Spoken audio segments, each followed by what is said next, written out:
at amazing winter sale prices. Winter sale now on at Easy Living Furniture, Crescent Link Retail Park. Wishing all our wonderful customers a happy and healthy new year.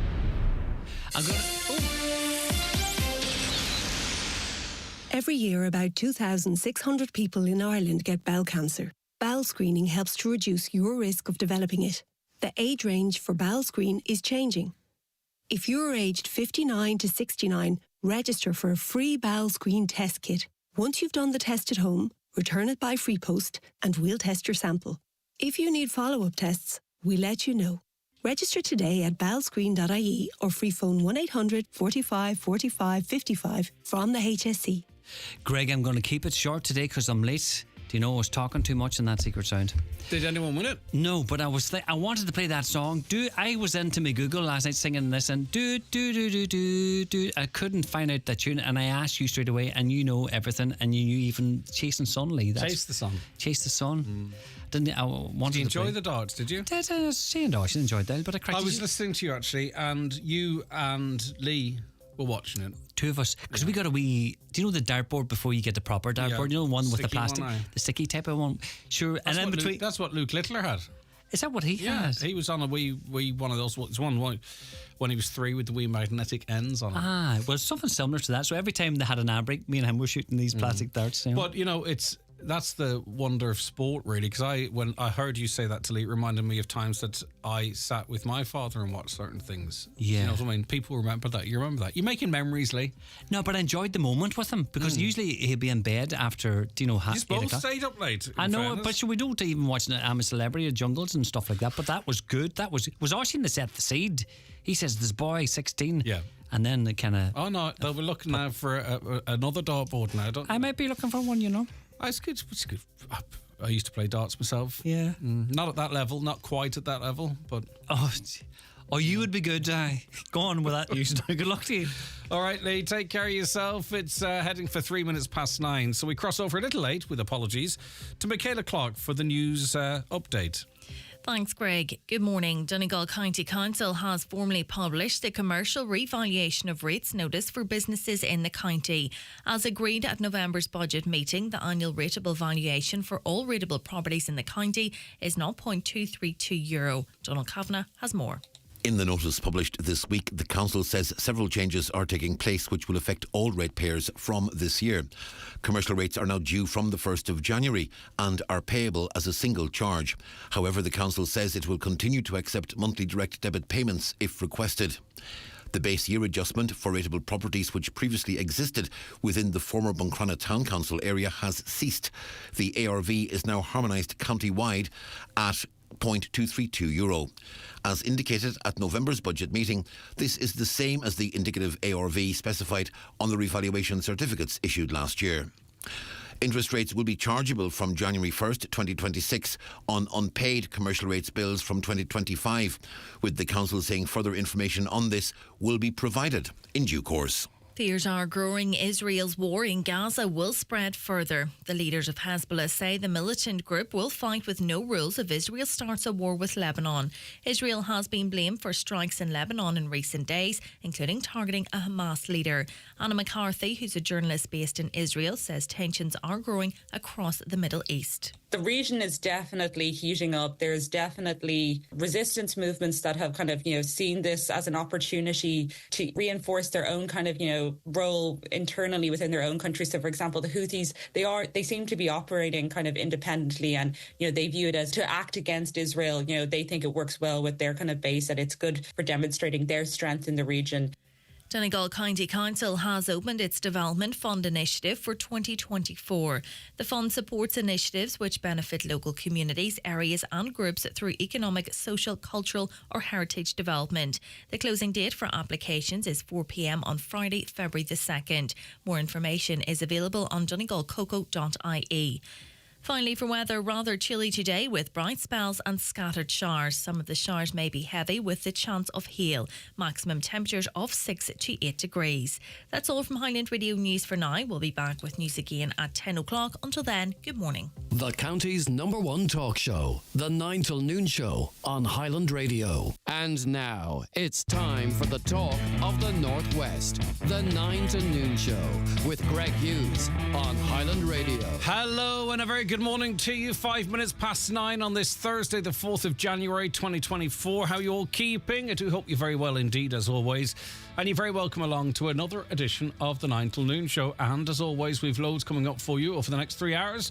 So stay on board and stay in touch. You WhatsApp or text us on 086 60 25,000. Give us a call on 074 07491 25,000 or email comments at highlandradio.com. You can watch the show on our YouTube channel as well, Highland Radio Ireland, and across our Facebook pages. And if you want to call us or contact us from outside the Republic, it's 00353 86 60 25,000 for your WhatsApps and texts, and same with the international code if you are calling us. All right, a busy morning as always in the newspapers on a Thursday. Let's start with the Tyrconnell Tribune.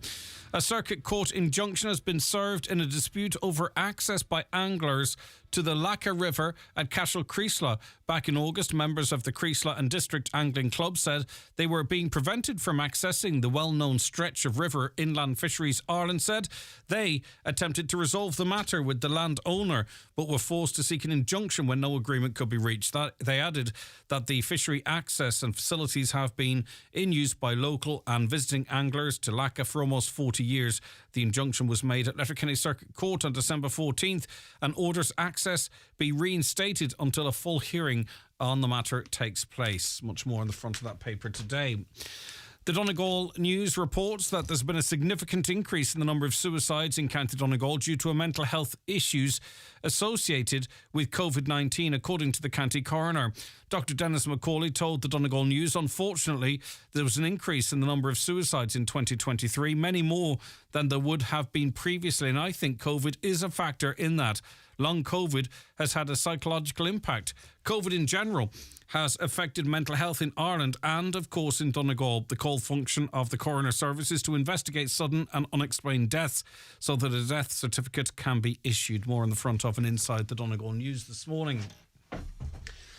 The Donegal Democrats lead, if love alone could have saved you, you would have lived forever. The late Fianna Fáil councillor Noreen McGarvey was fondly remembered as hundreds of mourners gathered for her funeral mass at St Columba's Chapel in Acres, Burton Port. Father Pat Ward said Noreen loved to make everyone laugh and loved to see people smile. Her daughter Amy, who recited a poem at the end of the funeral mass, echoed his sentiment, saying, from her early days of childhood, a mischief knew no limits, as shown on her favourite shirt, "The Devil Made Me Do It." And may she rest in peace. And sympathies and condolences to Noreen's family, friends and indeed colleagues. The Derry News this morning. What do you think about this? A flagship store in Derry's Foyleside shopping centre has refused to detail what, if any, consultation it undertook before replacing its dedicated staffed tills with self-service checkouts. In the weeks leading up to Christmas past, Boots removed all of its staffed tills at the exit of its store, a decision which led to customer complaints. Commenting on social media, one customer said she hated them as there's always a problem, and another said 2 weeks in a row, I've had a problem at self-service. Definitely put me off shopping there in the future. Also spoke to someone, or someone contacted us to say that they were having difficulties and sought assistance and were advised that no assistance could be given. And I've used the whole function of self-service. I mean, I don't know what the function of it is, but if it's for us, you know, to make life easier for us, I was in a store a couple of times in December. I won't be going back in there, I don't think. I'm not saying never, but not in a rush. And the system that they employ, and I have to be careful because I don't want to identify the store, but anyway, they employ a system where you check your own stuff, your shopping, and then you leave. But both times, they've gone through everything I've already done, right? So I'm standing for an extra 6 or 7 minutes, and it's apparently a random check. But it happened twice. And like, I'm standing there with my arms crossed as if, I'm about to be discovered for stealing a tin of beans. When I've got, I would prefer to have just gone to a till the traditional way, so I'm standing there feeling like I'm a potential shoplifter. It's just not an experience I want. That's not a customer experience I would like. I don't care if it's cheaper. Well, I do care, but you know what I mean? I don't want to feel like that. But anyway, we have other systems like Boots in Derry there where it's completely self-service. What do you think about it? 086 60 25,000, 086 60 25,000. Right. The NCT failure hotspots for last year have been revealed as it's the start of a new year. And once again, Donegal features quite high in one particular area. Nearly half of the 1.5 million vehicles given full NCT tests last year failed, according to the National Car Testing Service.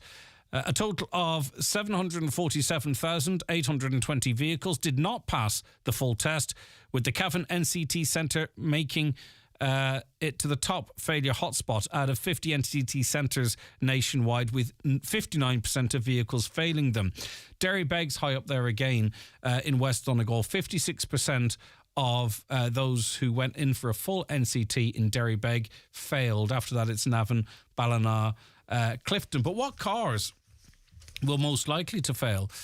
The top 5 car makes that recorded the most NCT fails: the Chevrolet, 69% failed on a brake test, the majority on a brake test. The Chrysler, 61%, majority failing on steering and suspension. Citroen, 58%, the majority on lighting and electrical.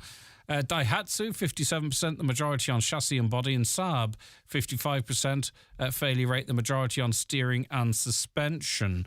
But once again, Derrybeg very high up there.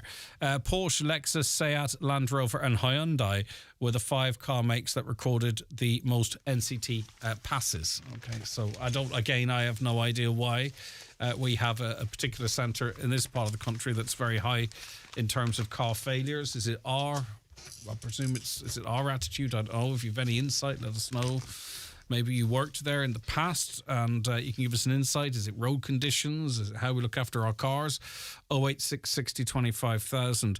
The Irish Times tells us that an inquiry into the state's handling of the COVID-19 pandemic is likely to hear from frontline health workers and families who lost loved ones, but there may not be an entitlement to privilege if allegations against named individuals are made. The shape of the examination is now emerging, with the inquiry due to be set up in the next 12 weeks. It will likely take up to 18 months to complete its work. Senior officials are now finalising the terms of reference for the process. While the exact way in which the inquiry will take place has not yet been finalised, officials are understood to examine the pros and cons of mechanisms such as commission of investigation, a tribunal or a scoping inquiry. A senior source confirmed that while there would be a public aspect to the inquiry, where written or verbal submissions could be made, the intention was that individuals would not be able to make allegations and be automatically entitled to legal protection or privilege. On to the Irish Daily Mail, and these figures are mind-boggling. The cost of funding public sector pensions soared by almost 20% or more than €26 billion in just 3 years, new analysis has shown. A report by the Department of Public Expenditure found that the state's liability rose from €149.6 billion in 2018 to €175.7 billion in 2021, a total increase of €26.1 billion. This is the state pension, the pension pot for civil servants. Sorry, not the state pension. This is the funding for public sector pensions annually. If I had to guess, I wouldn't have put it anywhere near this. In 2021, $175.7 billion. But the research also found that the civil service pensions bill would be $34 billion lower if retirement packages for public sector staff were linked only to inflation instead of ongoing pay increases. At present, the pension of a retired civil servant is boosted by any pay hikes for those still working and who are on the same salary grade. That's quite remarkable, it really is. Don't begrudge them it. I just never imagined it was such a cost. The Irish Farmers Journal, prices for top quality weanling bulls weighing 300 kilograms to 400 kilograms jumped by almost €120 ahead last year. Exclusive Irish Farmer Journal analysis of Mart bids data shows. Limousine bull weanlings experienced the biggest price lift, rising by €178 ahead between 2022 and 2023. On to the Sun this morning. And a man in his late teens was last night being quizzed over the killing of bungling hitman, as described here, Tristan Sherry. The suspect was arrested by investigators as he walked near Blanchardstown Garda Station in West Dublin. He's being held on suspicion of murder.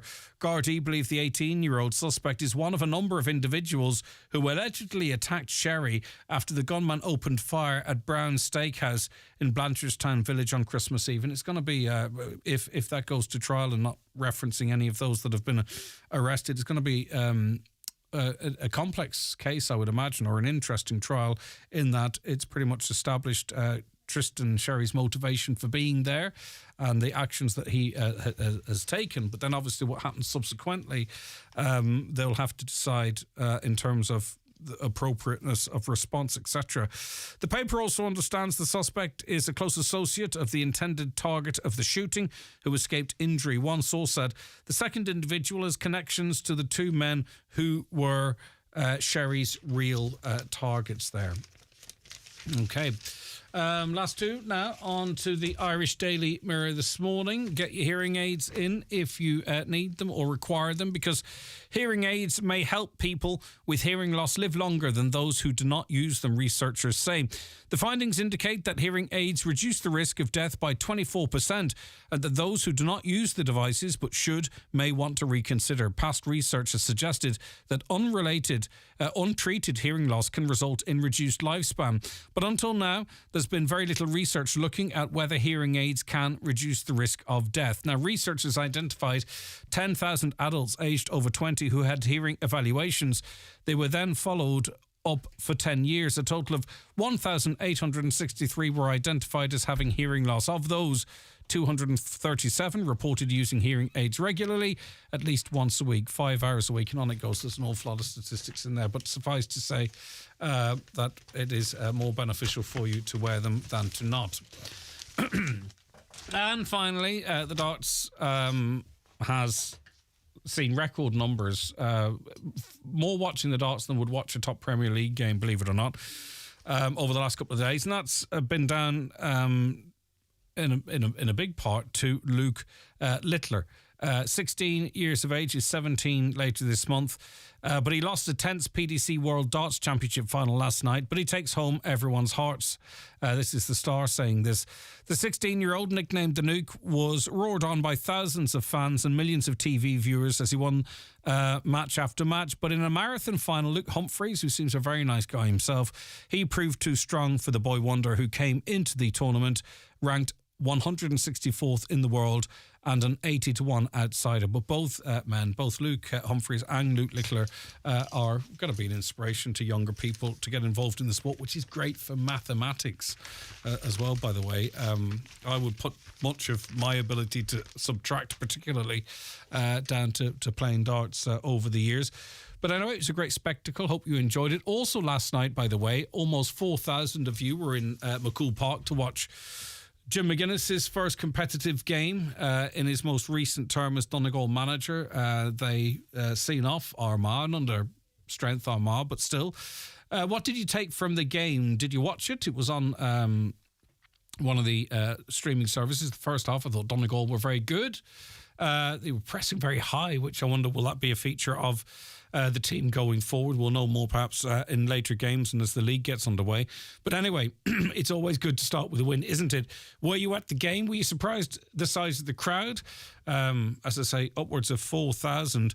And also, what did you think of some of the debutants, the way the team played, the way the team lined out? Have your say on that too, or on the darts or anything. We talk about everything here on the programme. 086 60 25,000, your WhatsApp and text number. The newspapers are courtesy of Kelly Centra Mountaintop Letterkenny, the C-Store National Large Forecourt of the Year for 2022. Is 2024 the year you need to change your mattress? Restix Beds Letterkenny Massive January Sale is now on. Sponsors of today's show. On this week's Business Matters, my guest is Tony Forrester, Chief Executive Officer of Letterkenny Chamber. Join us on Sunday after the 6 o'clock news. Business Matters in association with Atlantic Technological University, Donegal. Study for a Doctorate of Business Administration and obtain the highest level management qualification available. Visit atu.ie/DBA. It's time to transform your smile with the help of Blue Poppy Dental, Letterkenny and Donegal Town. Their expert team offer orthodontics, teeth whitening, implants and composite bonding all in-house. Start your journey by calling 074 97 40404 or easily book your appointment online at a time that suits you through their user-friendly patient portal. Available anytime, anywhere at bluepoppydental.com. Blue Poppy Dental and Orthodontics, Letterkenny and Donegal Town. Gift vouchers available. Highland Radio time checks with Expressway. Travel Route 32 from Letterkenny to Dublin when you book online and travel for less. Expressway, bringing you the time at... Okay, 21 minutes past 9. We're joined on the programme now by Chris McManus, Sinn Féin MEP. Good morning to you, Chris. Thanks for taking the call today. Good morning, Greg, and Happy New Year to both yourself and indeed all the listeners. And same, all and beyond. Thank you, and same to you. Right, you are saying that people's right to access and use cash should be protected. In your mind, what does that look like? Well, the first thing we need to agree on is that I think that the availability of cash and the right to be able to use it should be just a basic right for all. After all, we are dealing with legal tender. But since COVID and the pandemic, there's been more and more move towards contactless payments, be through card or indeed mobile phone. And we've seen over the past while since the pandemic, more and more commercial operators and indeed some government agencies who've been trying to stop accepting cash, and in a small number of cases you see shops putting up signs saying no cash or card only. The government themselves have said in the past that a shop putting up such a sign are, in their opinion, acting legally. Now, I've questioned as an MEP, I've questioned the European Commission and the European Central Bank in this regard, and their response, and they are the authorities in this regard, would show that the government's comments are ones that would put them on very thin ice. So recently, because I feel strongly about this issue, I've been one of 7 MEPs that's been appointed to begin that process of drafting legislation on the right to cash within the Eurozone itself. Mm-hmm. So over the next number of weeks and months, as part of aiding me with ensuring that the views of citizens here in Ireland are reflected, I'm conducting an online survey that people could access. It's only 2 minutes it'll take them. Ask a number of questions about the availability of cash, their ability to access it, do they support the use of cash, things like, the need to be able to access smaller notes, a whole series of questions in that regards, and it's available at Chris McManus MEP on a Facebook page. Mm-hmm. But as I said, that's part of a wider process that I want to be involved with. But just in relation to that, you'd be familiar with the government's their own consultation that's ongoing at the moment, the National Payment Strategy, and part of that will be, they hope, I presume, to keep access to cash. But do you not have faith in that? Do you not believe it might not go far enough? Or? No, well, I have to say in the first instance, while I'm welcoming the opening the consultation by the Minister, I already fear he's signalling quite a minimalist indeed, if not a conservative approach. And his comments in the past where he's talked about objectives of developing criteria to secure access to cash. But then he says when cash and other appropriate mechanisms when cash usage declines further. And it's not based on really the right to cash, but seems to be more a way of how they can manage its decline. He talked about necessities and essential services being available to cash payers. And that seems to be very specific, that he only sees a right to use cash in very specific Yeah, but areas, they are. But in fairness, services. yeah, but according to the government's own documentation, that does include the likes of supermarkets, pharmacies, government services like hospitals, NCT centres. Under this plan, they would be obliged to accept cash. So while when I first looked at the essential services, I thought, oh, right, okay, that's quite narrow. But then when you actually look at the government's documentation, it is quite broad, is it not? These... It's still broad, but it's still restrictive in that it's outlining that these services only. But we have to be able to allow that people who have euros in their pocket or coins jingling in their purse are able to use them in any facet of their daily life. That if somebody wants to go in and be able to buy a cup of coffee, that they only have a €5 note in their pocket, that they're able to use that. We have to ensure that the availability to use cash becomes fundamental in terms of everybody's day-to-day living. So, cash, and we must always remember cash, it offers personal security, freedom, privacy, and a confidence for all people that digital and electronic alternatives cannot replace. And we also have to remember we have citizens who, for differing reasons, and I will be next week engaging with groups like Age Action Ireland and other groups that are looking after those who are more marginalised, and indeed those who work in the financial services. I'm meeting the trade union, the FSU, next week, because obviously there's impacts there on more and more move to contactless payments. So, that there'll be less and less staff engaged in businesses. So in regards to all these different areas, we have to ensure that cash is available because, as I said, not all people either have an ability or want to be able to use any form of digital payment. And we have to remember the part of the world that we live in too. All digital payments at shops or wherever it is are internet-based.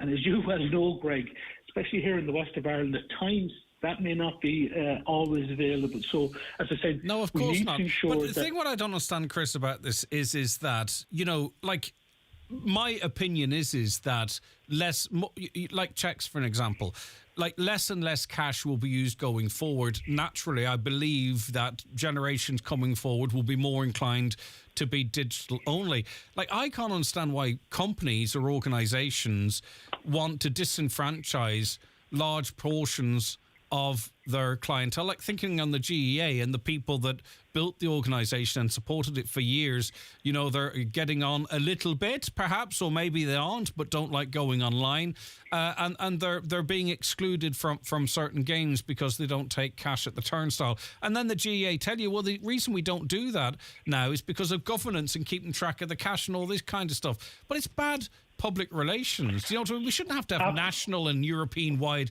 legislation to encourage businesses and organisations to treat the population with respect. It's crazy. Absolutely, I couldn't agree with you more. To think that any business would exclude one sector of the community and say we only accept card, we don't accept cash, would actually, would seem to be quite a senseless position to be taken. But for larger entities to, talk about excluding, and when we see things like the NCT, the Cowan Championships last year were brought in. Now, there was a big kickback on it, and obviously then I think the position changed when we went down to it changed. Listen, no, sorry, that sounds like I'm trying to educate you. I'm not. It changed a little bit, right? It changed a little bit, but really it was, we've one gate open for cash, but if you book, it's going to be more expensive if you pay cash. That kind of stuff. We've seen it with the GEA. The only turnaround I've really seen is with the NCT. It seems that these organisations and entities are prepared. The 3 Arena, I think, is another one that's cash only. Card only. They seem to sort of be able to ride the wave of public anger that lasts about 3 or 4 days and then carry on regardless. And as I said, that's why it's important that we have very strong legislation in this regard. Yes, it would be brilliant if common sense prevails here and everybody recognised that the right to cash must exist and continue to exist. But as I said, there's an awful lot of ambiguity out there now. As I said, you've outlined, that the government are talking about essential services, and while that may include quite a wide number of entities within it, we need to look beyond that. It should be people have the right to avail and use of cash, and indeed access cash as a right. So what I'm doing, as I said, is as one of 7 MEPs, we're beginning that process of drafting legislation, and we have to bear in mind that the EU rulebook will supersede Irish law. So it's good to the extent that when I question the ECB, that they have a very strong line on this, and we need to ensure that there are no loopholes there, because I want to make sure that the government don't do a kind of a 80% job on this. I think it's a fundamental and it needs to be enshrined in law, and I'm hoping to ensure that we get this through ultimately through the European Parliament. What do you think, just talking to your colleagues, what we often find is the stuff we're talking about in this country, they're talking about the same stuff pretty much around about the same time elsewhere. Are we outliers in our love of cash? No, I don't think so. One or two countries, I think Slovakia, I'm just off the top of my head, may have passed laws in this regard. So I think it's a conversation that's going on everywhere. It's been accelerated by the pandemic and that kind of very fast move to more and more people using contactless. So I do know from talking to my colleagues in the Economics Committee out in the European Parliament that it's a live discussion everywhere. I think the basic sense, regardless of where we are in the political spectrum out in the European Parliament, definitely within the group that I'm working with, who are beginning the draft, is we do believe, and there may be nuances in regards to little bits here, little bits there. My concern, the reason I asked that question is because your colleagues over there are working on the digital euro at the moment, which seems to be going off in a different direction that you're talking about. They're working on a digital form of cash, which would be issued by the central bank. I mean, you might say, oh, well, that'll run alongside, physical cash, but it sounds to me like the EU itself is planning for a cashless society and wants to be in there. Well, as I said, the digital euro is the European Central Bank's answer to trying to address what's going on within the cryptocurrencies, and the fact that cryptocurrencies are private money and that the European Central Bank want to have a public digital currency. Now, every single time the digital euro has been discussed, it's about Parliament. Well, in fairness, it's about protecting local currencies as well. Countries are afraid of all money being shifted into your Revoluts and your Sharks and your others. It's not necessarily about crypto. Chris? Well, no, not necessarily, but as I said, it's to start to fill that space that private currencies are beginning to rise in. But as I said, every single time the digital euro has come up for discussion, I have always questioned, are we ensuring the right to cash? And the ECB and the Commission have committed that the right to cash as a legal tender can and should always remain. And as I said, that to me is what we need to enshrine in law, is that people are allowed to have notes in their pockets and coins in their purse. Chris, interesting chat. Thanks for that. I appreciate it. Thanks, Greg. Take care of yourself. Bye-bye. That's MEP Chris McManus there. Greg, 2 or 3 weeks ago, before Christmas, I stood in a shop in Letterkenny. The broadband service was down. Cash still is king. There is a huge education problem if we end up as a cashless society. I work in a shop. You've young children coming in. They've got cash or coins. They're able to count it out as mum and dad help them. Tapping is doing away with the mental arithmetic altogether. It helps children with counting. Children have to figure out if they have enough to pay when they go to the counter. I don't disagree with you, but I can only just say, in my experience, the flip side of that is when I was younger, one of my boys had a junior Revolut, and I'd put a $5 on it, and they'd go into the shop and buy themselves stuff, and they would be totting up, a bag of crisps is $1.10, a drink is that. Do I have enough? Taking it away from the $5. So I take your point. But unless you're giving a child access to unlimited resources, there is still a little bit of mathematics, arithmetic in there. But I understand exactly what you're saying. I'm not contradicting you. I'm just saying that there is a bit of maths involved the other way too. If you don't spoil them with too much caller says, I fully agree with Chris. Thank you very much for that. Okay. We're going to take a very quick break. Just to remind you, by the way, that Seamus Gunn is on with us for our first legal questions item of 2024. He's going to join us after 10 o'clock too, so looking forward to a chat with... did I say tomorrow today? Did I say today? Sorry, it is tomorrow. Oh, it is tomorrow. No, you did. It's written on the sheet. Thanks, Caroline. He's joining us tomorrow, as usual, on a Friday. So if you have any questions, legal questions for Seamus, you can get them into us right now. And if you get them into us right now, I can pretty much guarantee, hopefully, we'll get them answered for you. So text or WhatsApp your questions for Seamus. This is for tomorrow, by the way, after 10, 086 60 25,000, or give us a call on 07491 25,000, and we'll get your question at the front of the queue and hopefully get you an answer there too.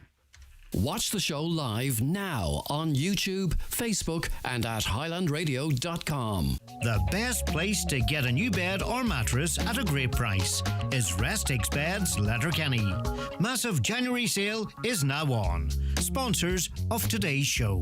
It's the Right Price Tiles and Wood Flooring half price sale. Get up to 50% off all tiles. Wood flooring, bathware, cladding, everything's reduced. Tiles from only $8.99 per square yard and wood flooring from only $11.99 per square yard. Right Price Tiles and Wood Flooring half price January sale is now on. Get ready for Easy Living Furniture's biggest ever winter sale. Absolutely everything reduced across sofa, dining, bedroom, mattress and accessories. It's the furniture you want at amazing winter sale prices. Winter sale now on at Easy Living Furniture, Crescent Link Retail Park. Wishing all our wonderful customers a happy and healthy new year. Brian Adams is back on tour in 2024. Join Highland Radio on our trip to Dublin to see the man himself at the 3 Arena on Tuesday, the 21st of May 2024. Your trip includes luxury transfers, bed and breakfast at the 4-star Carlton Hotel Blanchardstown, your standing ticket to the show, and a shopping trip to Dublin city centre the following day. Find out more on the outlet at highlandradio.com or call us on 074 91 25,000. Okay, you're welcome back to the programme. We're joined on it now by Martin O'Rourke, Sector Organiser with SIP2. Good morning to you, Martin. Thank you so much for joining us. Good morning, Greg. Happy New Year to you all and the listeners. And same to you and all of your family and members too as well. Okay, a number of new measures which were announced and sometimes can slip from the memory come into effect early this year and they centre around workers' rights. I suppose we'll start with the national minimum wage. There is an increase there, isn't there? There is for all categories. As you know, there's various different minimum wages depending on your age. For example, people under 18, that's now $8.89. For people 18 years, it's $10.16. And for anybody 19, it's $11.43. And for anybody who's 20 years or older, it's $12.70 per hour. Yep, still sounds strange when you hear the different age groups, like as if a 19-year-old doesn't have the same bills and responsibilities perhaps as a 20-year-old, but there doesn't seem to be any great mood to change that. No, Congress is pushing for that because, like yourself, we think it's ironic that somebody's all of a sudden 1 day later is worth €2 more or almost €2 more. It doesn't make any sense to us. As you know, the national living wage is due to turn to the national living wage by 2026. And that will be based on 60% of median earnings.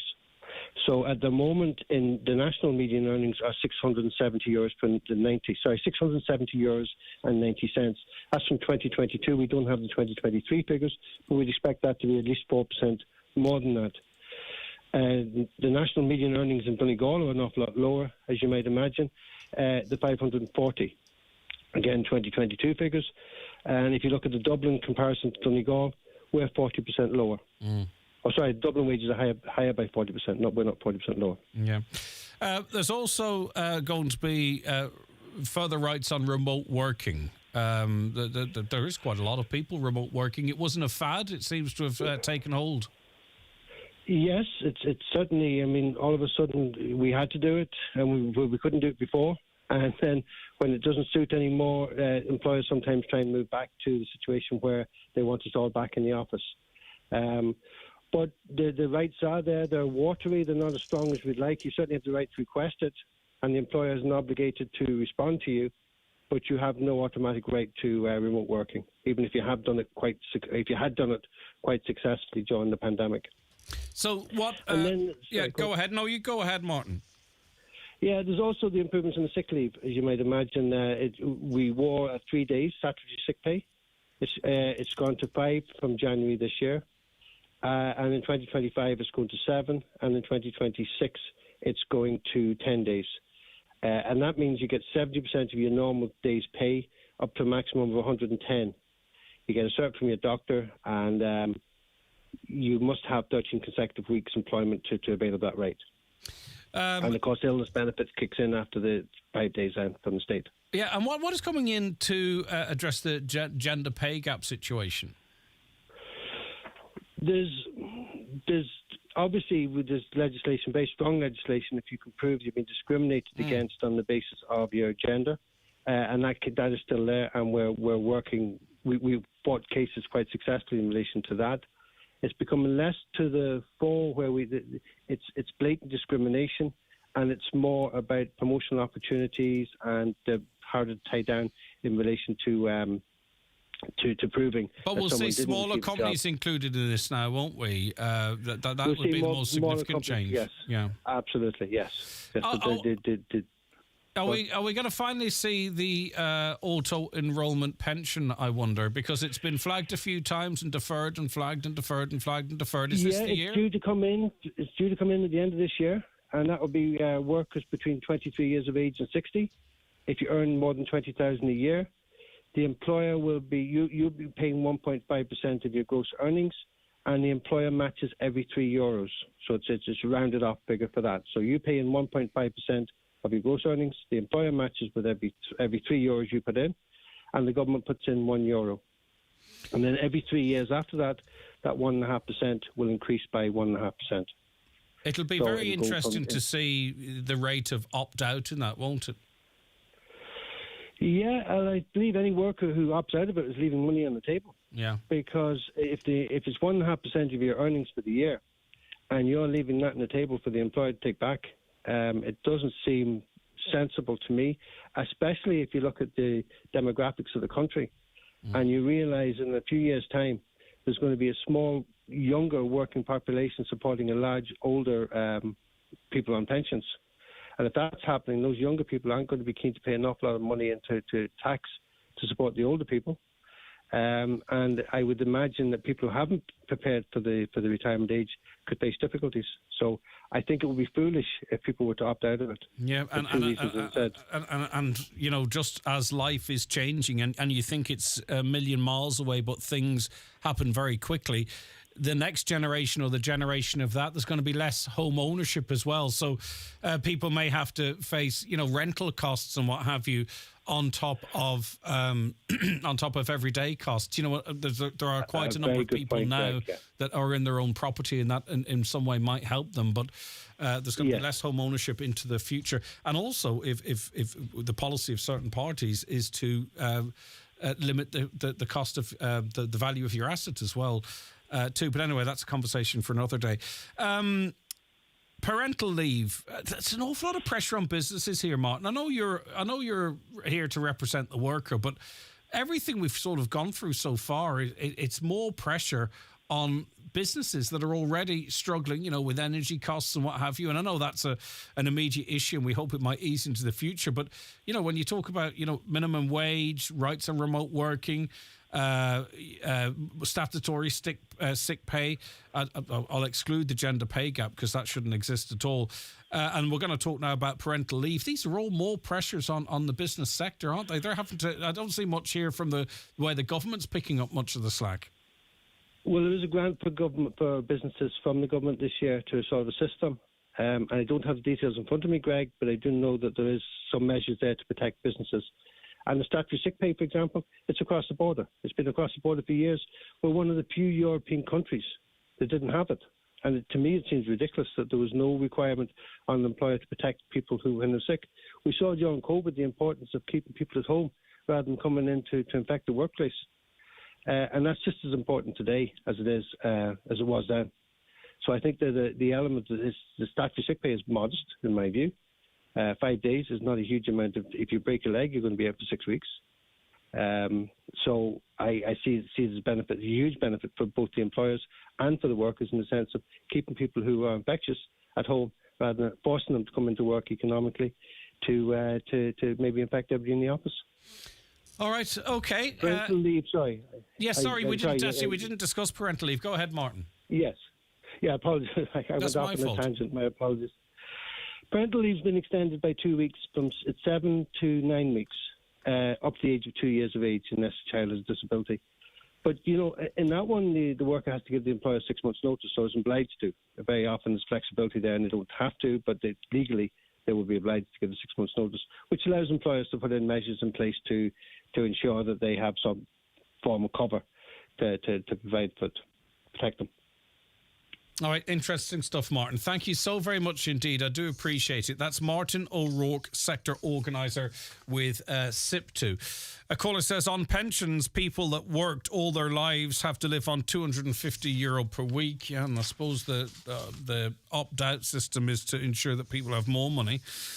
Hearing aids are costly. That's why people are doing without. Yes, this certainly is a factor, but I've had people in my life too that had them but wouldn't put them in. Hi, Greg. Was wondering if you could highlight the dangers of large dogs and the harm they cause to livestock. Last week, over at Lettermack Award, 2 dogs got loose and went on the rampage. By the time the owner got them back, they'd killed a flock of 13 sheep that were carrying lambs. This must have been very distressing for the farmer owner.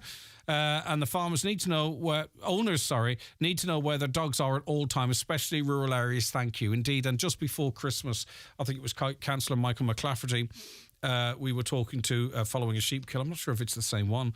A sheep kill in that area, and we discuss it 4, 5, 6 times a year, particularly when there's been a major incident. And it's not just the big dogs either, and the dogs don't actually even have to physically attack the sheep. They just get into the land and startle the sheep, and that can be enough. A caller says, I cannot and never will understand people who go to all the trouble of going to a recycling bank with clothes or bottles and cans and then dump the box they brought it all in at the side of the banks. Or if the banks are full, they just leave the boxes.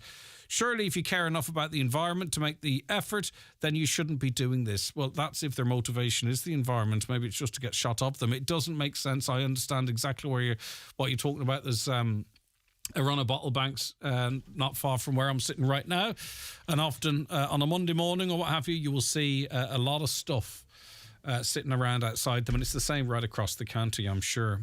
But I know exactly what you're saying.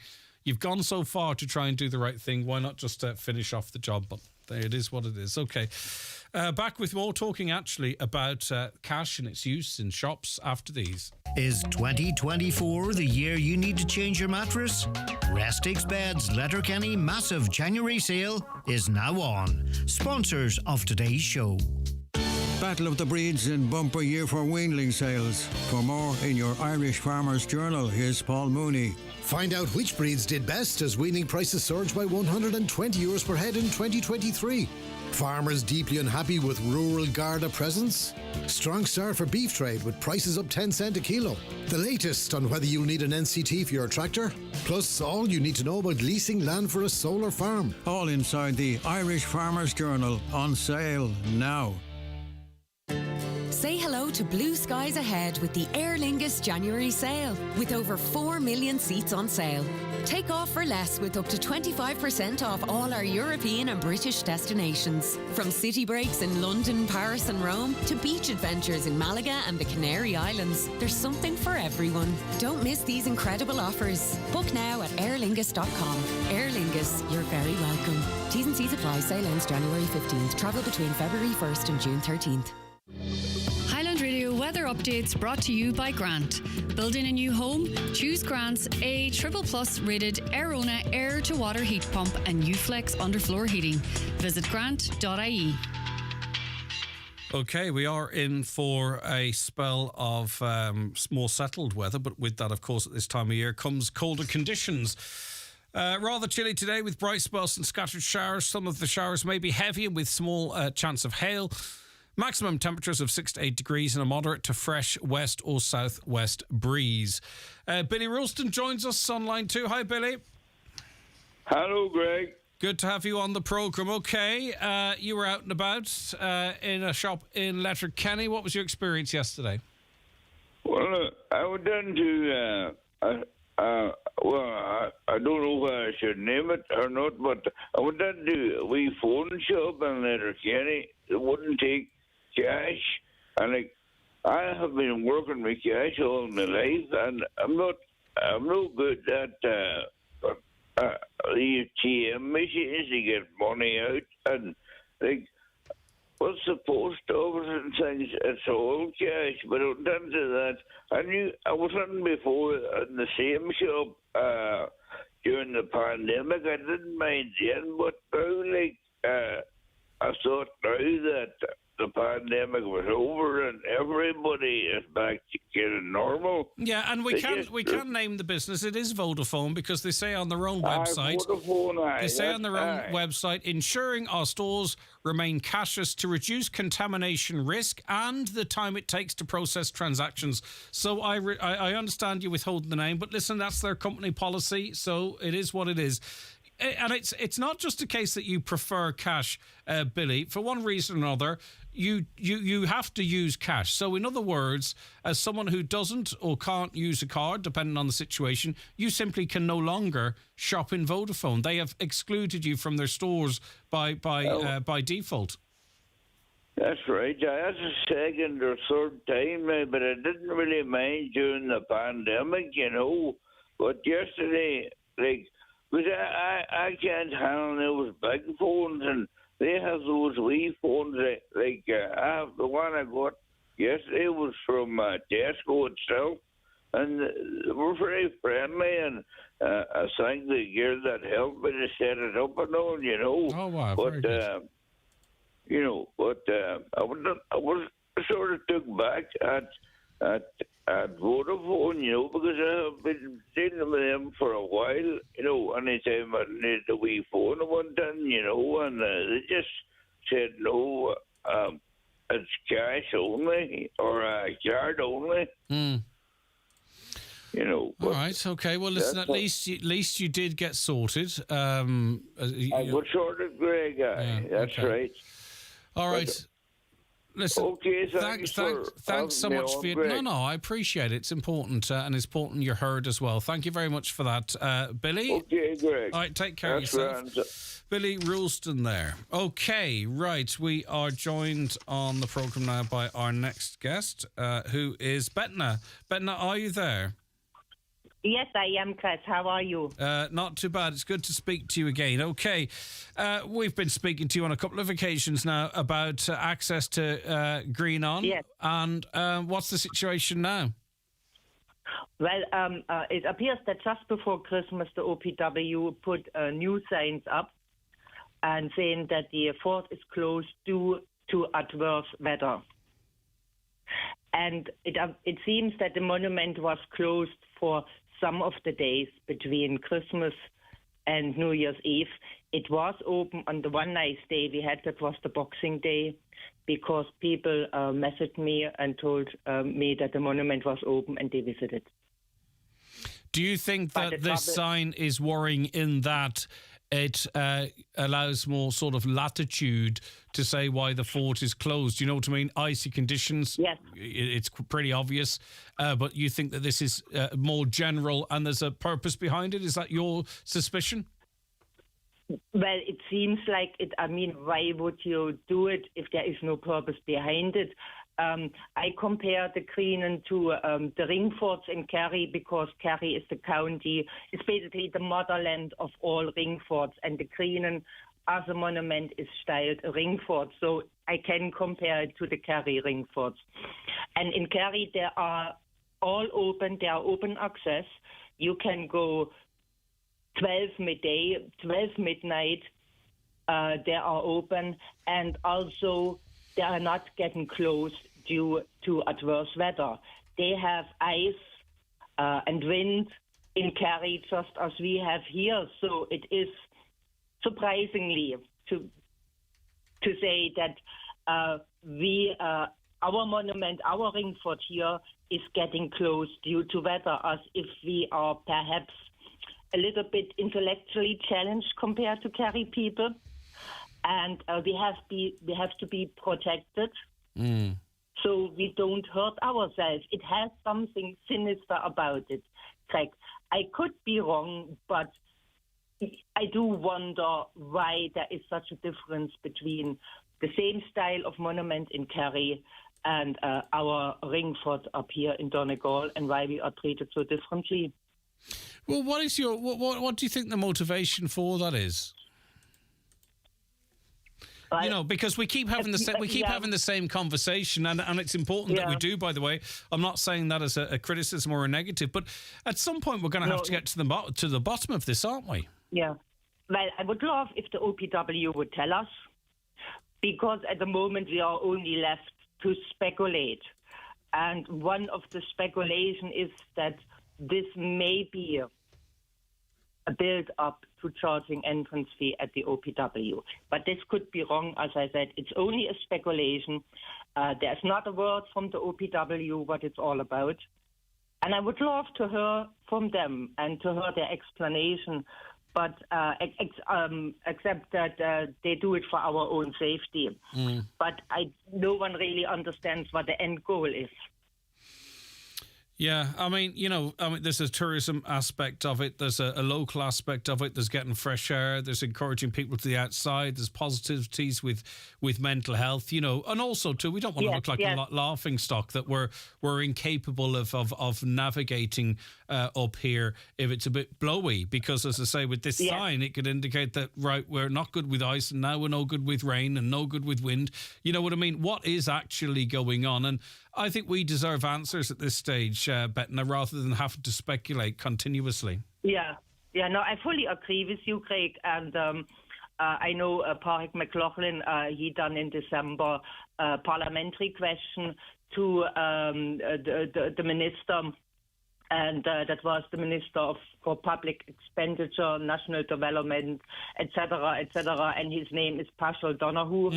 And he wrote, he had to write back to Pádraig. Pádraig was asking why the monument was closed for nearly 3 weeks. It was the end of November, beginning of December, and the answer was, I can read it out for you. The answer was, the Office of Public Works confirms that An Greenan of Eilach, County Donegal, was closed on the 5th and the 6th of December 2023 for health and safety reasons. This site was checked on the morning of the 5th December, and due to weather conditions, including frost and ice at the entrance to the site, and in particular the 4 steps, it was considered too dangerous to open. Only there is a bit wrong in this statement, because I posted on Facebook, and people then comment and reply, and what we got was that for many days than just the 5th and the 6th of December, when the monument was closed and no one could go in even within the opening hours. So the minister wasn't quite telling the truth there, minimizing it to only 2 days of where the condition prevailed. Yeah, it's a mystery, and I think, as I say, that answer is ambiguous again. I think it's sort of a catch-all, and we need further details and more information on criteria and more information on what the sign actually means. We're going to try again to get in contact with the OPW and see if they'll give us. I'd love to speak to a spokesperson. Wouldn't that be great, Bettina? Because we could be asking them the questions directly. It would be wonderful. As I talked to Pádraig the last time, he was trying to get the one person in charge of the green and in the OPW, and it seemed a name and a number. And it seems to be impossible. He said to me that he has to go through the minister himself every time he wants some information on the green. Right, okay. Leave it with us, Bettina. Nice to speak to you again, and we'll just continue to try and get to the bottom of it. Have a lovely day. Much appreciated, Craig. Bye-bye. Thank you Take very care. much. Back after the news. The best place to get a new bed or mattress at a great price is Restix Beds, Letterkenny. Massive January sale is now on. Sponsors of today's show. As a woman, you know your body better than anyone. But when you're looking for answers, Irish Life Health gives you access to GPs who are specialists in female health to guide you in areas like menstrual health, contraception, fertility and menopause. Our female health benefit is available on all hospital plans, like our first cover plan, from just €41.92 per month. Join today. Search Irish Life Female Health. Terms and conditions apply. Irish Life Health DAC is regulated by the Central Bank of Ireland. Sheridan Security now introducing zero-wire smart alarm systems. Zero wire, zero mess, and a real peace of mind. With a simple press of a button, your alarm can be set or unset, or download the free app and control it from your phone.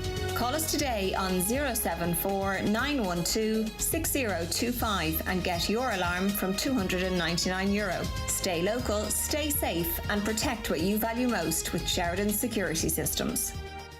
Get ready for the sale of the century at Crawford Tiles Castlefin. Unbelievable deals now on. 20% off all tiles and bathware in store. Free standard underlay with all wooden floors. Fitters and delivery service available. That's Crawford Tiles Big January sale now on until Friday the 5th of January. Call 9143942.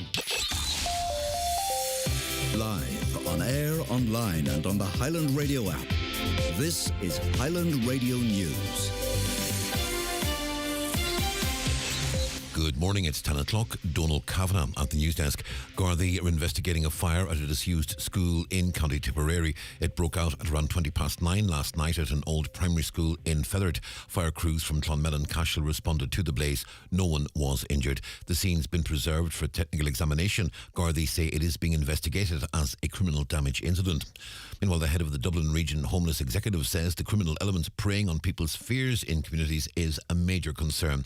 Mary Hayes was speaking after a disused pub in Ringsend that was due to be turned into a family hub was burned down over the weekend in an arson attack. She says it would have housed up to 14 families from next month. Ms Hayes says it's becoming very difficult to source accommodation. It was challenging before this. I'm very worried about what happens now. The difficulty in sourcing, the fear that's there, that fear mongering and stoking in the community, that scares me. That element of that criminal element and that preys on fear and dissension in communities, that is a worry to me. That will affect us all. Donegal County Council is being warned that safety measures urgently need to be installed at a dangerous junction outside Letterkenny before it's too late. It's after two serious collisions at the Keelogs junction in recent weeks. Councillor Donald Mandy Kelly previously caused for crash barriers to be installed in the area. He believes a full safety assessment is necessary. The best way forward now is to put safety barriers up as soon as possible. I'll also be asking the council as well carry out a safety assessment on the road, particularly on the corner at Keelog, to check the road surface and the camber of the road to make sure that it's up to the standard it should be, because it's my opinion as well that the layout of the road there could be adding to the problem, whether it's a bit rough or the camber's not right or the road surface needs upgrading. SIP2's divisional organiser says low-paid workers from Donegal will benefit when the national minimum wage becomes the national living wage by 2026.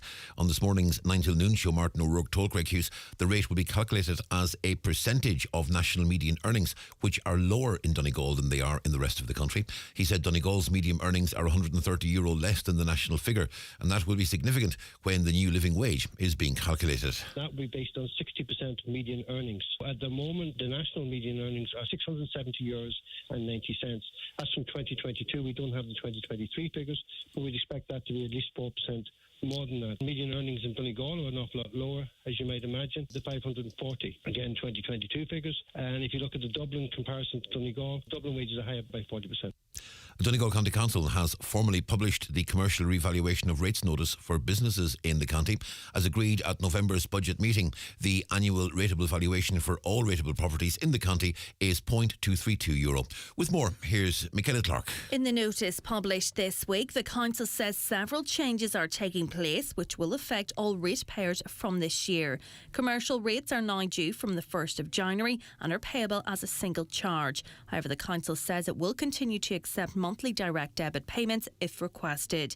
The base year adjustment for rateable properties, which previously existed within the former Buncrana Town Council area, has ceased. The ARV is now harmonised county-wide at €0.232 As indicated at November's budget meeting, this is the same as the indicative ARV specified on the revaluation certificates issued last year. Interest charges will be applicable from the 1st of January 2026 on unpaid 2025 commercial rates bills, with the Council saying further information will be provided in due course. And Donegal County Council has opened its Development Fund Initiative for 2024. The fund supports initiatives which benefit local community areas and groups through economic, social, cultural or heritage development. The closing date for applications is 4 o'clock on Friday, February 2nd. More information is available on donegalcoco.ie.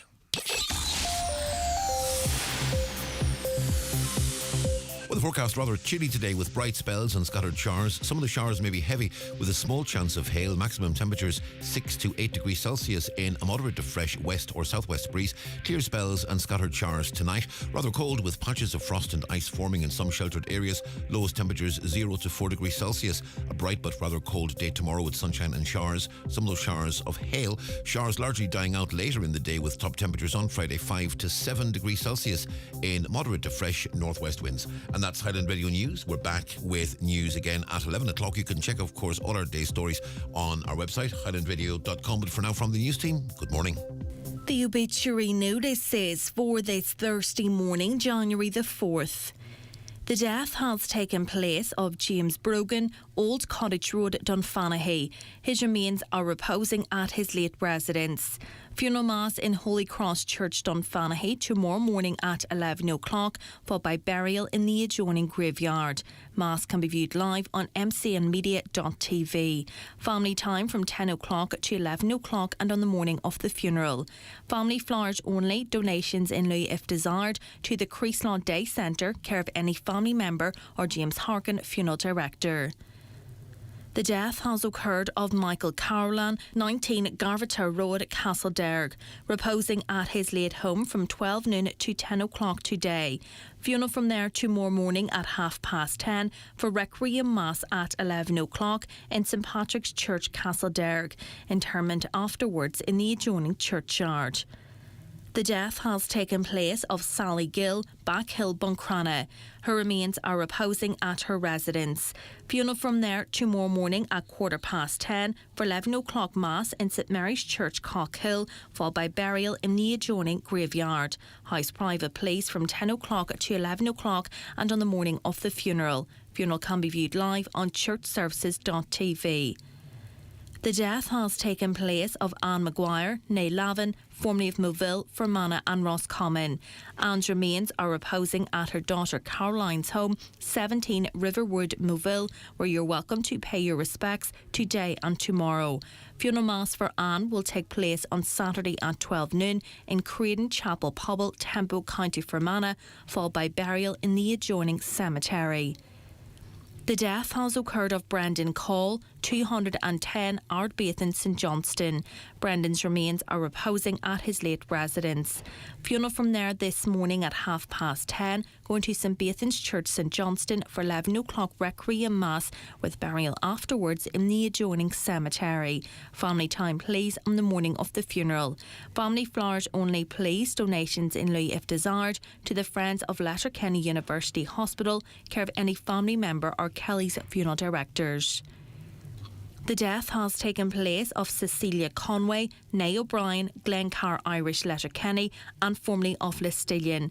Cecilia's remains will repose at Archview Lodge Nursing Home, Drummond, Letterkenny today from 2 o'clock until 5 o'clock. Funeral from there tomorrow morning at 10:15, going to the Church of the Irish Martyrs, Letterkenny for 11 o'clock Requiem Mass, which can be viewed on their YouTube channel. Interment afterwards in Killydonnell Graveyard. Family flowers only please, donations in lieu of flowers if desired to Archview Lodge Nursing Home Comfort Fund, care of any family member. The death has occurred of Seamus Doherty, Main Street, Newton Cunningham. Seamus will be reposing at his late residence from 11 o'clock to 10 o'clock today. Family time please on the morning of the funeral. Funeral from his late home tomorrow morning at 22:12, going to All Saints Church, Newton Cunningham for 12 o'clock Requiem Mass, with burial afterwards in the adjoining cemetery. Mass can be viewed on newtonclayparish.com. Family flowers only please, donations in lieu if desired Desired to the rehab unit, St Connell's Hospital, Letterkenny, care of any family member or Kelly's funeral directors. The death has taken place of Hugh Doherty, 45, Clonus Road, New Bliss, County Monaghan, formerly Derris Clee, Carrigart, County Donegal. Hugh's remains are reposing at his brother Peter's residence, Massray, Kilmacrennan. Funeral from there this morning for Requiem Mass at 11 o'clock in St Columbus Church Termin, followed by interment in the adjoining cemetery. Funeral Mass can be viewed on churchservices.tv. And the death has occurred of John Nealis, Meeting House Street, Rafo. John is reposing at his late residence. Funeral from there this afternoon at 1:45, going to St Junan's Church, Rafo, for 2 o'clock Requiem Mass, followed by interment in the adjoining cemetery. Family time, please, before the funeral today. The funeral mass can be viewed online via the parish webcam. Family flowers only, please. Donations in lieu if desired to the Irish Heart Foundation, care of any family member or Kelly's funeral directors. For family information and more details regarding wakes and funerals, please go to highlandradio.com.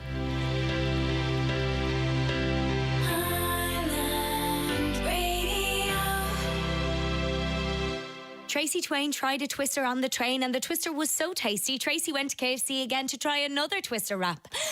And Tracy's got the right idea because a KFC lunch is kind of a big deal. Get the twister wrap of the day, just $2.90. That's right, just $2.90, only at KFC. Weekdays only from January 2nd to February 4th. Not available online. And now, IMRO's 2023 Best Local Original News Programme, The Voice of the Northwest, the 9 till noon show with Greg Hughes. And you welcome back. Good morning, Dolores, Annie, Kathleen, Hilary, Kevin and Kathy, watching across our social media platforms and on our website. Just to invite you that you can watch the show too if it suits you on your smart TV. The YouTube app's there for you, or on your Fire Stick. Just put in Highland Radio Ireland and you'll see that we're live. That's good for across your mobile devices as well. And we're on Facebook, Highland Hub, Highland News and Sport. A caller says, last year the law was that we couldn't go cashless in rural villages. There's a maximum distance that you have to have ATMs so that people can access cash. This is European law. Ireland is very slow getting involved, but we have to, by law, sign up to it. I'm not sure if I'm missing something or you're missing something, but that seemed to be part of the government's consultation that they are saying currently at the moment. They're trying to introduce a system that sounds very much like you're texting, but the consultation remains open at the moment, as I say, unless I've missed something. I watched a poor young fella applying for his driving licence in the NDSL in Letterkenny. He was all excited but had to be turned away when he offered cash to pay for the licence. The staff were very apologetic. It's not their fault, but they are put in an awkward position by this card-only payment system. Okay, we'll have to check into that one a little bit more. Has anyone noticed the amount of graffiti on walls in and around Letterkenny saying Jesus loves you? Apart from the obvious, what's it all about? Can anyone explain who's doing it and what is the purpose of doing it? I haven't seen it. Is there a lot? I mean, the caller says there is, so there is. Jesus loves you.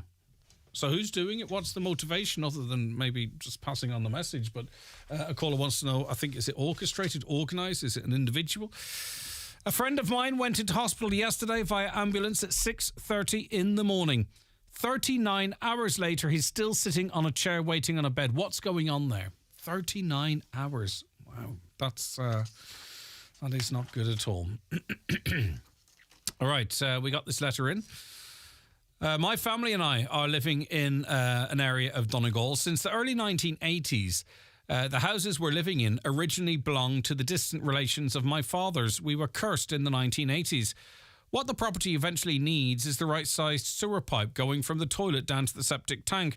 One of the sheds needs to get its asbestos-sheeted roof replaced with a tin-sheeted roof. The whole street from beside the field, out the back, down to the bottom of the lane in the front needs to be resurfaced. Apart from the strip of land where the house is located, we own the field, Field A, and Field B. I'm not a fan of farming, so I'd be wondering if it would be wise to rent out part of one along with 2 and 3 in the future.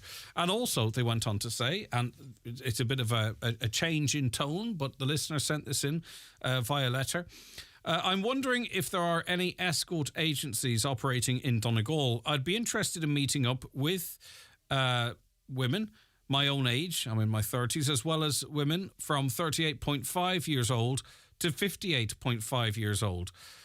I would definitely like older, experienced women, as I would prefer to be seen by one. What is the law regarding sexual services in Britain and Ireland at the moment? Well, I don't know, to be honest with you. I think it's illegal to commission it as the individual. And I genuinely don't know how active the escort agency services is across the county. But as I say, the listener wanted to raise two issues there. If you've any comment on that, 086 60 25,000. The county's #1 talk show, the 9 till noon show on Highland Radio. It's time for Vision Ireland Bingo on Highland Radio. It's Thursday, the 4th of January. Jackpot Day. You're playing for the jackpot prize of €7,200 on the pink sheet. The reference number is S4. It's game number 1. The jackpot number is number 9. This number can come out in any position from the next 10 numbers drawn. And now, here are your daily numbers. 58, 54, 84, 4, 29, 41, 22, 45, 53, and finally 36. Phone your claim to 9104833 before 8 tonight, leaving your name, contact number and the name of the shop where you purchased your book, and we'll call you back the next working day. Get all your Vision Ireland bingo information at highlandradio.com. Le déanaí táimid ile ag déaláil le costais arda fuinneamh. Tá ahra déanta ag a lán daoine chun an úsáid fuinneamh a leidú. Tá tacaíocht ar fáil má tá tú ag stracailt. Má tá triblód agat de bhilí a íoch, leabhar le de haláthaí a luas féidir. Tá cosantaí agsúla ar fáil de chuisteméirí. Tá cáir ar fáil ó agrachtaí ar nós mabs agus a lón freisin. Chun faisnéis áil, téigh chuig gov.ie/úsáid níos lú ó rialtas na hÉireann. Watson Menswear's big January sale is now on, in store and online, with great discounts across top names in menswear, like Andre, Tom Penn, Rimazumo, Penguin and Tommy Bow. Don't miss out on some great bargains in the January sale now on at Watson Menswear, Main Street, Letterkenny, and online at watsonmenswear.com. Is 2024 the year you need to change your mattress? Restix Beds Letterkenny massive January sale is now on. Sponsors of today's show. Very pleased to welcome onto the programme now Gary O'Hanlon, Chief Chef and Consultant at O'Sullivan's Group in Paris. Good morning to you, Gary. Thank you so much for your time today. That's all right, Greg. Happy New Year. And same to you. You have been commenting saying that you were looking into buying a business recently. It was doing all right sales-wise, but, digging a little bit deeper into to the prospects, something jumped out at you. Could you explain it to us? Yeah. I mean, in fact, it was an extremely successful business sales-wise. It has been for 20 plus years, and an opportunity's come up to buy it.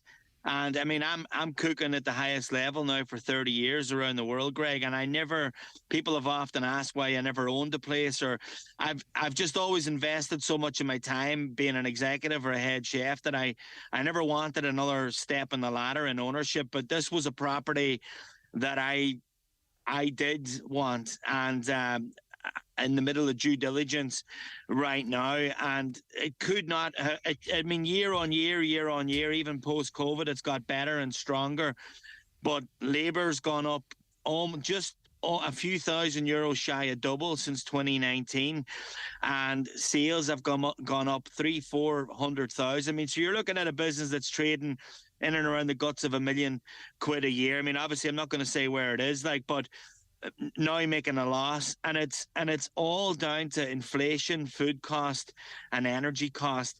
And I have to say, having worked in France and still working in France for the last 5 years, they love a protest in France. And yesterday I put out a tweet just about the fact I was more out of exasperation, Greg, than anything, that I was like going, God almighty, this is such an unbelievable, I'm 45, 15-year mortgage or whatever will bring me right to 60. It's absolutely perfect for me. I could probably kick it on another couple of levels. The timing couldn't be right. I'm in a position to buy it and you're just like the numbers aren't adding up, you know. And it was only then that I really realized. I mean, you're watching from afar the business owners and peers of mine saying, you know, the government should be stepping in. Somebody's got to be doing something. But I've got to say, if this place is struggling, there is going to be a tsunami of closures coming. And just before I came on with you, I drove into town here this morning and I listened to Adrian Cummins. They did a report for Ivan Yates there in the Pat Kenny show. He's filling in for Pat this morning. But Adrian Cummins was saying like that they've looked into it, that a business turning £1 million in hospitality is going to have an additional €100,000 in cost on average in 2024, which was not the news I wanted to hear. Because you mean, regardless of where it is right now, there's a minimum wage increase coming, mandatory pension contribution. I mean, I don't know why anybody increased sick leave as well. Don't forget it. Yeah, that's right. The sick leave is increasing, and look, some of these things are all fair enough, or whatever. You know, people need to live or whatever, but. You know, surely somebody in government has turned around and said to themselves, like, the amount of people that are going to be jumping on the dole come January, February, March, April out of the hospitality sector, surely subsidising energy or doing something about energy companies posting record profits at a time that people are on their knees. So, Gary, you're looking at a business that is clearly successful in terms of the input, right? And then you have to look at the outgoings. And as a business person and looking at business models, the stuff you can control and the stuff you can't control. And it means it's an impossible business environment then if the stuff you can't control is leaving a very good business, you know, in the red.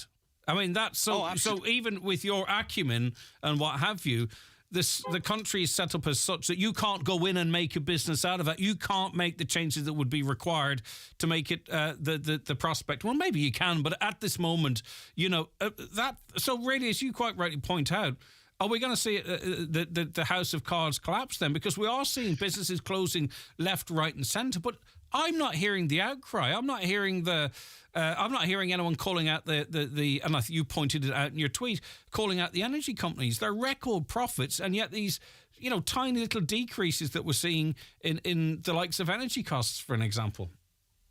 Do you know, Greg, the Irish people, and the government knows this, we are not like the French. Like, we don't like protest, and anybody that raises issues, a lot of Irish people are embarrassed to protest about business and the cost of business. They think it's maybe like a sign of failure, whereas in other countries around Europe and beyond, it's a mark of, you know, we're working hard, we're hard-working people, we're getting stuck in. And without sounding egotistical, I mean, I'm looking at a business that, without a shadow of a doubt, it's ran unbelievably well, but I'm coming from a position of, you know, a fairly decent reputation, and I know I can probably kick it on another couple of levels. And no matter, there is no chance that I would see green light coming out of it. I mean, you would just be a busy fool, you know what I mean? And what is the point in going into business to just constantly, month after month, year on year, just be paying bills? I mean, they spoke to a guy yesterday in Hearts in that report on News Talk this morning, and I know that bar, I know that owner, I know that property, and, you know, people saying to him like, oh, you know, it's January and the place is packed. I mean, they're right beside Kildare Village. Of course it's busy.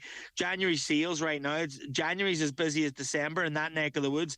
But as he says, there's nothing at the end of the year. He goes, we're running around doing 200 or 300, 400 people a day for nothing. And I can tell you now, there's a lot easier ways to make money than in restaurants and hotels and bars.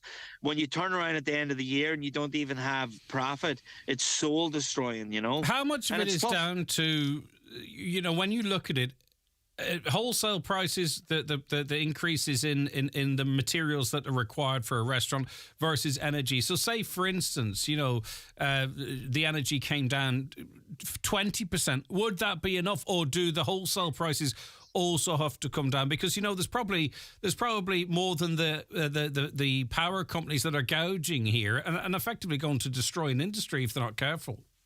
Yeah, no, they are. Yeah. And look, I mean, I can't give you an exact figure. I mean, but without a shadow of a doubt, I mean, certainly 2023, although those figures aren't fully in yet, you know, there was a little tiny stabilization of of energy, but not near enough. The VAT rate went back up actually this year. You know, the whole country that aren't involved in hospitality, Greg, have big opinions on restaurants, and that VAT rate, like all prices weren't passed on and so on and so forth. I mean, you look at Northern Ireland, the VAT rate's even higher again. Like, and Simon Rimmer, who's a very famous chef, he hosts that Channel 4 Sunday brunch or whatever it's called, 33 years. He's had his restaurant closed it on Monday or Tuesday there with immediate effect. And that has sent shockwaves. I mean, I have a ton of chef friends in the UK, and that really sent a shockwave through the UK, because they're like going, Jesus, a business at 33 years can't see the light of day now. I think it's a really sad situation, like I think hospitality, as we saw during COVID, it was really, really tough when hotels, restaurants, bars all closed. People couldn't hang out. None of these people are making gazillions. It's not like 20, 30 years ago you had a bar, you were wealthy, and you kind of were. You know what I mean? Like, food in particular, and it's not steak, it's not chicken, it's not pork, it's a tomato, Greg, it's a head of cauliflower, it's a head of celery. They've tripled, quadrupled in price. I mean, even yourself in your own house. I say to Nettie, my wife, now, like, I pop into my local store, Super Value in Granard, where I live or whatever. I mean, you might be grabbing a wee bit of stuff. Somebody said, look, I'll grab stuff for the dinner. It's gone from 50 odd quid to 80 or 90 quid. And you're like, Jesus Christ, what have I bought? Yep. What have I bought? Like, you know what I mean? And in the hotel and restaurant sector, especially fine dining, Greg, right? You're buying the best of ingredients, and that's a fact. Whether it's a spice, whether it's a salt, whether it's a seasoning, a dry aged beef, you're buying even what you can't buy in a lot of stores. Like, it's expensive, labor going up, and this isn't me going on crying. I am absolutely heartbroken. I want this business more than anything. I don't want to be flying to Paris for work all the time. But it's amazing. Yeah, but finally, Gary, I think we all should actually take an interest in how hospitality is performing, because, like, say, for instance, and this is not to I'm not trying to conflate issues, but say, for instance, if you're trying to run a restaurant here, like, hotels now are on the pig's back. Half of them have 100% capacity all year round, okay? So they're doing fantastic. But if the restaurants start closing, then that's a lot of people who are going to struggle to pay mortgages. That's a lot of students who are going to struggle to get through college. That means maybe the local news agency is not going to see the same footfall that it once did. And then we get into tourism. Do you know what I mean? The high costs that are having to be priced, it's going to start, having an impact there as well. And tourism is a huge part of our economy as well. So I think everyone should be taking an interest, really, in how hospitality is doing. And I think you're quite right to point out that they're a little bit like teachers sometimes, whereby they're easy to criticise. Teachers get all summer off. The restaurants didn't pass on the 9%. All that kind of stuff. But I think we kind of need to see through that and realise that this is it is a foundation block of the wider economy. You know what I mean? And if you look at the various challenges in different areas that I've been referencing there, this summer could be a very quiet summer, or there could be nowhere to go. It could happen that quickly. Yeah, I mean, you take Longford, for example, where I was in Viewmount House for 10 years, won Restaurant of the Year a few times. I mean, I was there exactly. I was a week shy of 10 years in Viewmount House in Longford. And the people at Longford really took to me because, obviously, I was always very proud of being from Donegal, was always involved and still am anytime I'm asked and stuff that goes on in Donegal. But from a local level, for me living in Longford, the people that owned clothes shops in Longford. There's some brilliant menswear places here. There's brilliant clothes shops for women and beyond. There's, fuchsia home design. There's all these. I would meet these people on the street or in bar and then buy you a drink because I'm on the Today Show or TV or the restaurant. You're all the time pumping up Longford and talking well about the town. I want to bring people. I mean, there's no tourism at all in Longford, whatever what Donegal has.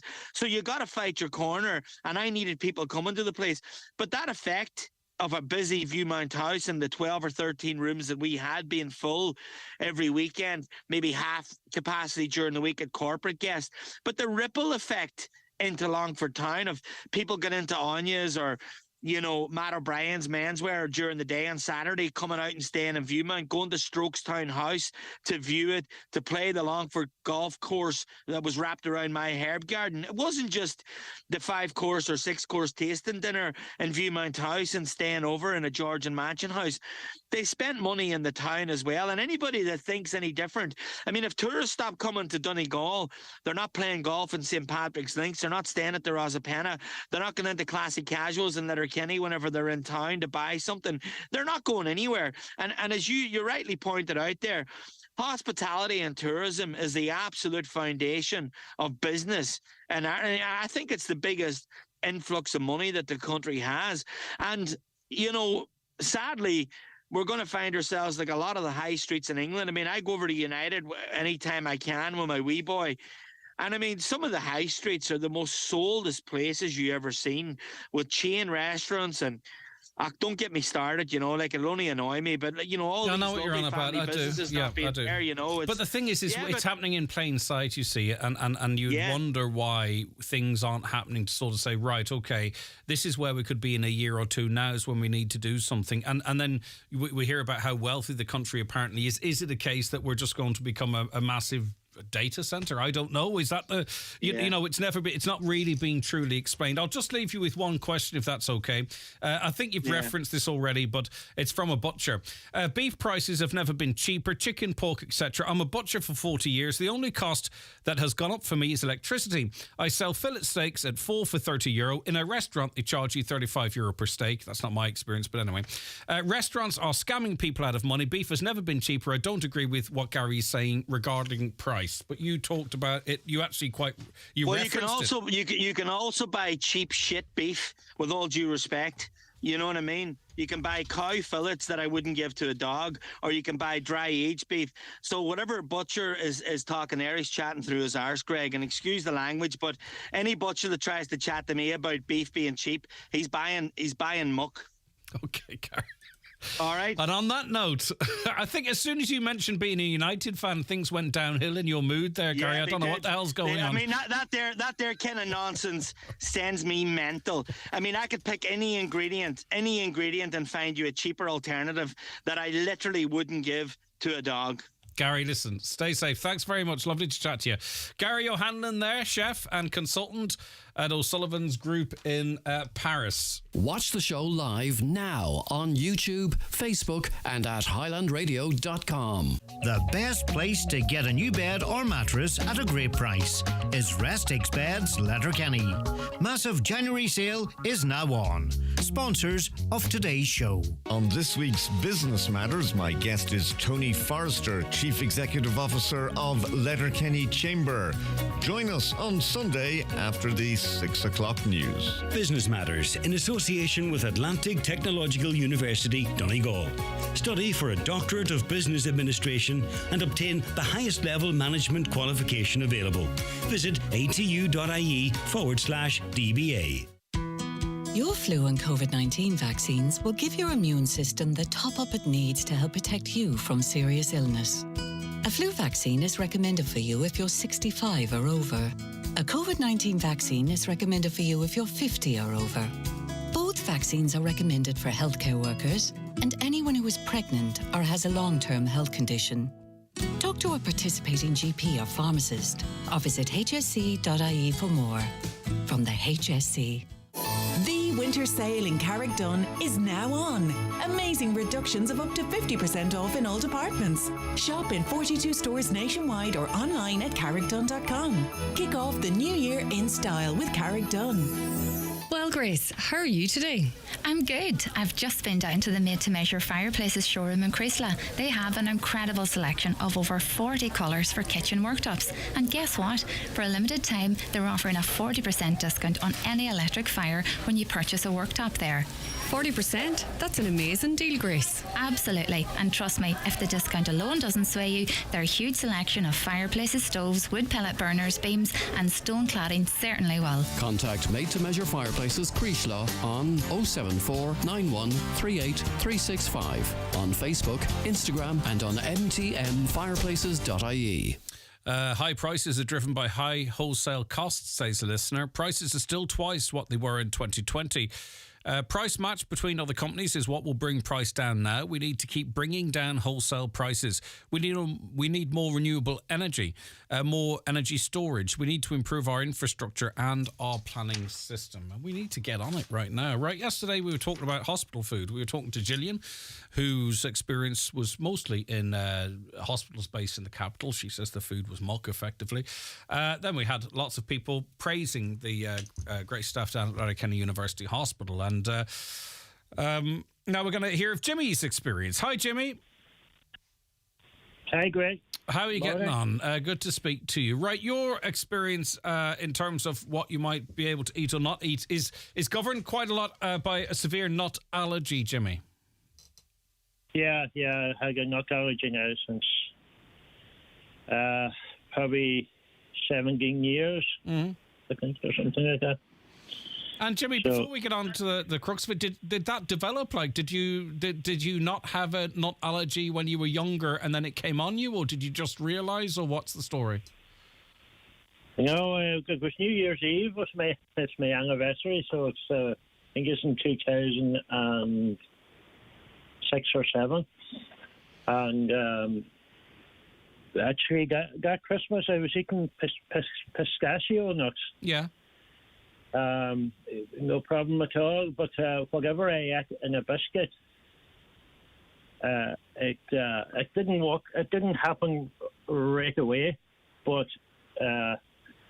when I woke up, probably when I turned around from my second sleep that night, I woke up like the Elephant Man. Wow. And then there was an itch, and there was all sorts of things, and then the now doc told us to ring the ambulance. So I got a lot of things anyway, but it was a full anaphylactic shock. Eventually, yeah, it wasn't an anaphylactic shock. And when a person never had an anaphylactic shock, they don't know what it is. But anyway, what was anaphylactic shock, I think, can manifest itself in a number of ways, but maybe the more common one would be people, their airways would be choking or, frozen. But mine was a wee bit different, and I didn't know till after the GP told me what was happening. So basically, when I got to the doc, I was pretty much on the way out. Wow. And I announced to myself now, but he took my blood pressure, and he says, "Oh, it's fine." And then he says, "Lie up in the seat," and he gave me 3 injections, one adrenaline, steroid, and antihistamine. And within about 20 seconds, I was back to normal, like nothing ever happened. Unbelievable. And that's a bit crazy again. Yeah. But anyway, he said that my blood pressure was extremely low and my heart was ready to get back out. So I was going to go easy. I was going to have a nice passage through. Well, I wasn't going to choke to death anyway. Well, we still have you, Jimmy. Was it hard then to determine? I'm here anyway. Was it hard to determine? Sorry, and we'll get on to the situation you find yourself in hospital. Yeah. But was it hard then to pin it down to a nut allergy from there, Jimmy? Well, there were pecan nut in the Belgian biscuits, Christmas biscuits. You wouldn't eat. You would normally you wouldn't eat these biscuits only in once in a lifetime, probably. But they had a pecan nut in it, and so I suppose again we were attending the GP or whatever, and they concluded that it must be a nut allergy, and then I had to stop eating nearly everything that came out of a packet. That would be anything that was processed,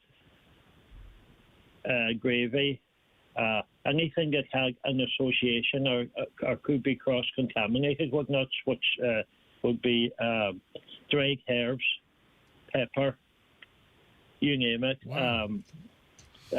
pepper sauce, All the good stuff by the sounds of it. And the biggest casualty was porridge oats. The biggest casualty. And wholemeal flour.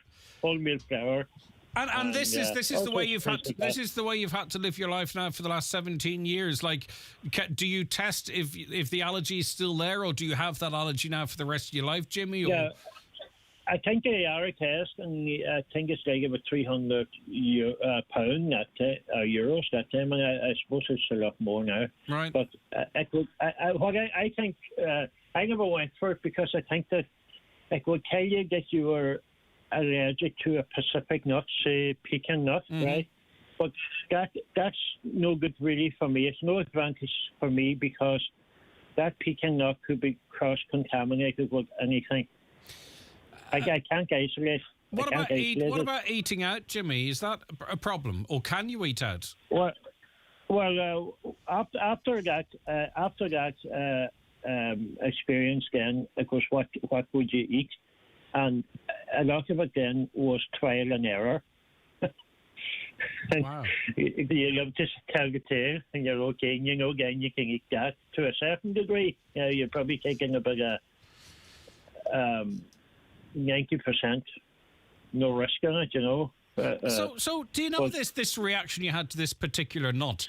Did that trigger something in you that started a broader allergy, Jimmy? Or is there a medical explanation as to why up until you had that particular rare nut that you didn't have an allergy, and now that you have to be so cautious about cross-contamination and where you eat and everything? Is there were you given a medical explanation for that? No, but I know that allergies are getting more common. I had an aunt who, around about when she was about 80, she went to a restaurant and got seafood and developed a mad rash from it, and eventually possibly shortened her life because she was a very healthy woman, looked like she was going to reach 100, and all of a sudden she was dead at 86 or whatever. Unbelievable. I know it's a big age, but you could see that it affected her life, but her lifespan, I suppose. But she was reared all her life eating seafood. That's all they had, I suppose. And for her to develop that at the age of 80, I think your body changes every so many years, 7 years or whatever to say, and we do develop different allergies and different maybe rashes and different conditions. Right, so do you have to carry an EpiPen now? So say, for instance, you do go out and there's that rare chance that you have a reaction. Do you have to go to a GP or the hospital, or do you have an EpiPen that you use? Or I have two pairs of EpiPens, so I carry two with me, and then I'll have maybe two in the house. I usually keep two in the car and two in the house, so I'll either be in one place or the other.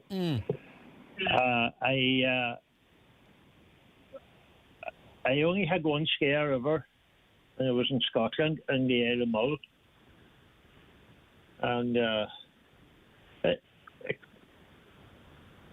suppose I didn't know where I was staying. I didn't know the address or the postcode, and when I needed an emergency, it was a bit of a handling. So I told them I would see them in the nearest pub. Everyone knows where that was. Is, yeah. Okay, no, so I wasn't drinking, but I told them, yeah, this is where I am. Yeah, that was the landmark. I get you. No, I know what you're saying. Yeah, yeah. But I only had the one experience, and it was a cross contamination because I was I was drinking coffee out of a place that prepared pastries and whatever. So it was a cross-contamination that happened at them. Amazing. Yeah. And that would have been just a slight cross-contamination that triggered that. So back to the hospital food then. This is a difficult situation for you then. What do you do? You did spend a time in hospital. What was your experience? Yeah, well, I have a problem with kidney stones, so it's not. I'm having a major ailment, but I have I had been in the hospital maybe about 10 times. So twice, maybe, or 3 times in Letterkenny. And the first time would be probably about 5 times after I got the anaphylactic shock. And the first experience I had of hospital was probably about 2012. And I had a very bad experience in regard to getting food. So, just generally speaking then, because that's almost a small part of the story, because your everyday life is complicated. You talked about grains, gravies, and then, so I want to ask you then, you have to check the ingredients of everything. I mean, how detailed and how understanding are manufacturers to people like you? Like, can you be confident if you read the ingredients in something that you can be reassured that there's either not stuff that you're allergic to in it, or there is not a risk of cross-contamination? Like, how set up is this world for someone like you to prevent yourself getting this reaction? I don't think it can be. I don't think that any guidelines on a packet can ever safeguard you. And I think that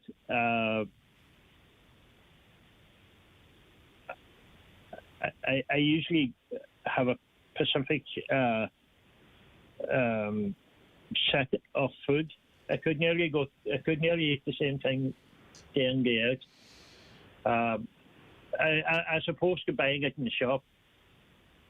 It would be the same shopping menu I would have, but most things I prepare from scratch. I grow my own herbs. I prepare my own pancakes and scones or whatever like that. I usually eat meat. It's not prepared. It's steak or it's mince or it's whatever. It's just sourced. Yeah.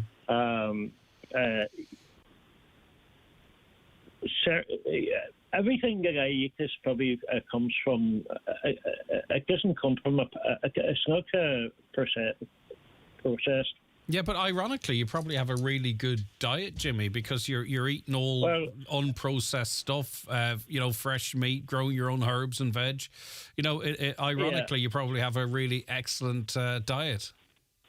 Well, what I can say about it is that when I cut out all them things and I couldn't eat them anymore, the 2 months after I had the anaphylactic shock, I lost 2 stone. Oh, there you go. Okay. I had a problem with cholesterol, and I was on cholesterol tablets on and off before that. And what I really can say about it is that I can eat trash, and that I could eat a fry. I could eat a fry day in, day out.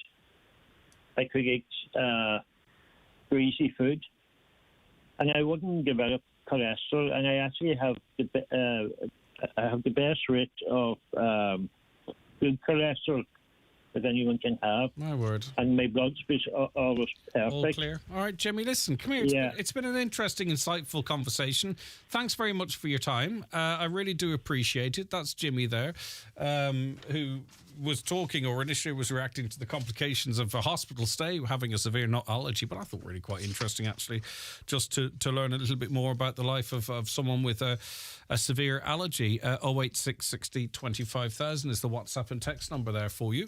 Is 2024 the year you need to change your mattress? Restix Beds Letterkenny massive January sale is now on. Sponsors of today's show. I have the right to make decisions that matter to me. Decisions about my money, my property, where I live. Decisions about care and medical treatment. If I need formal supports. The new decision support service can help. And if I want to plan ahead, so that my wishes are always known and respected. I could do that too. The decision support service can help me and those close to me to understand the options available. My decisions. My rights. To find out more, visit decisionsupportservice.ie. Big news. The Centra Big Brand Sale is now on, with big savings on the big brand names you love, like Lions Tea Original Blend 40 tea bags only €1, Yoplait Petit Flou Small Pot 6-pack selected range €1, and Nestle Cheerios Multigrain 700 gram only €3. So shop smart, feel good. Centra. Live every day.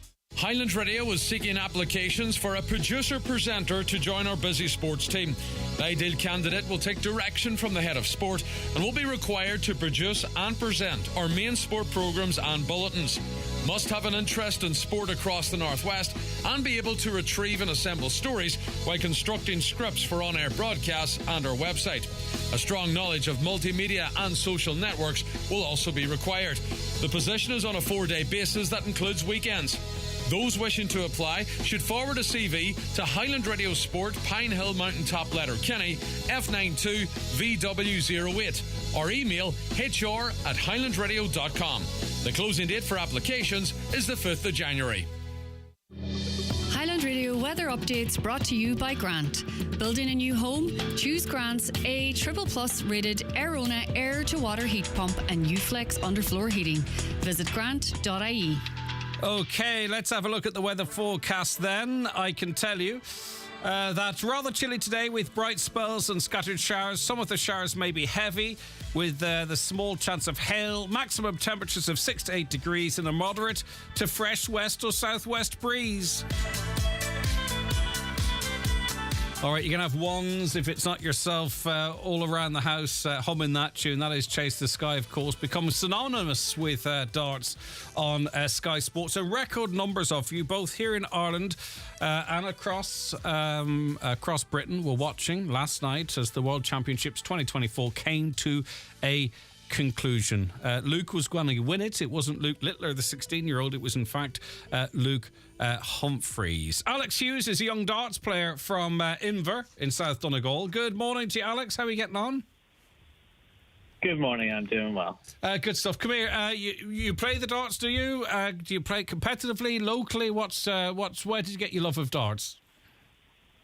Yes, I have done. So my journey started when I was about 9 years old. I received a dartboard from my grandmother for Christmas, and then from there on, I participated in my first local competition, and then I've gone on to play for Donegal, and luckily enough to play in the World Masters and World Championships back in 2017.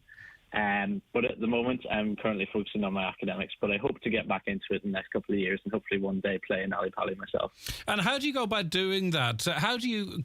I presume you have to go on the development tour, do you? But how do you qualify to get onto that? Is it an easy enough path, Alex? When I say easy enough, I mean providing you've got the skill to throw darts, if you know what I mean. But is there a pathway there?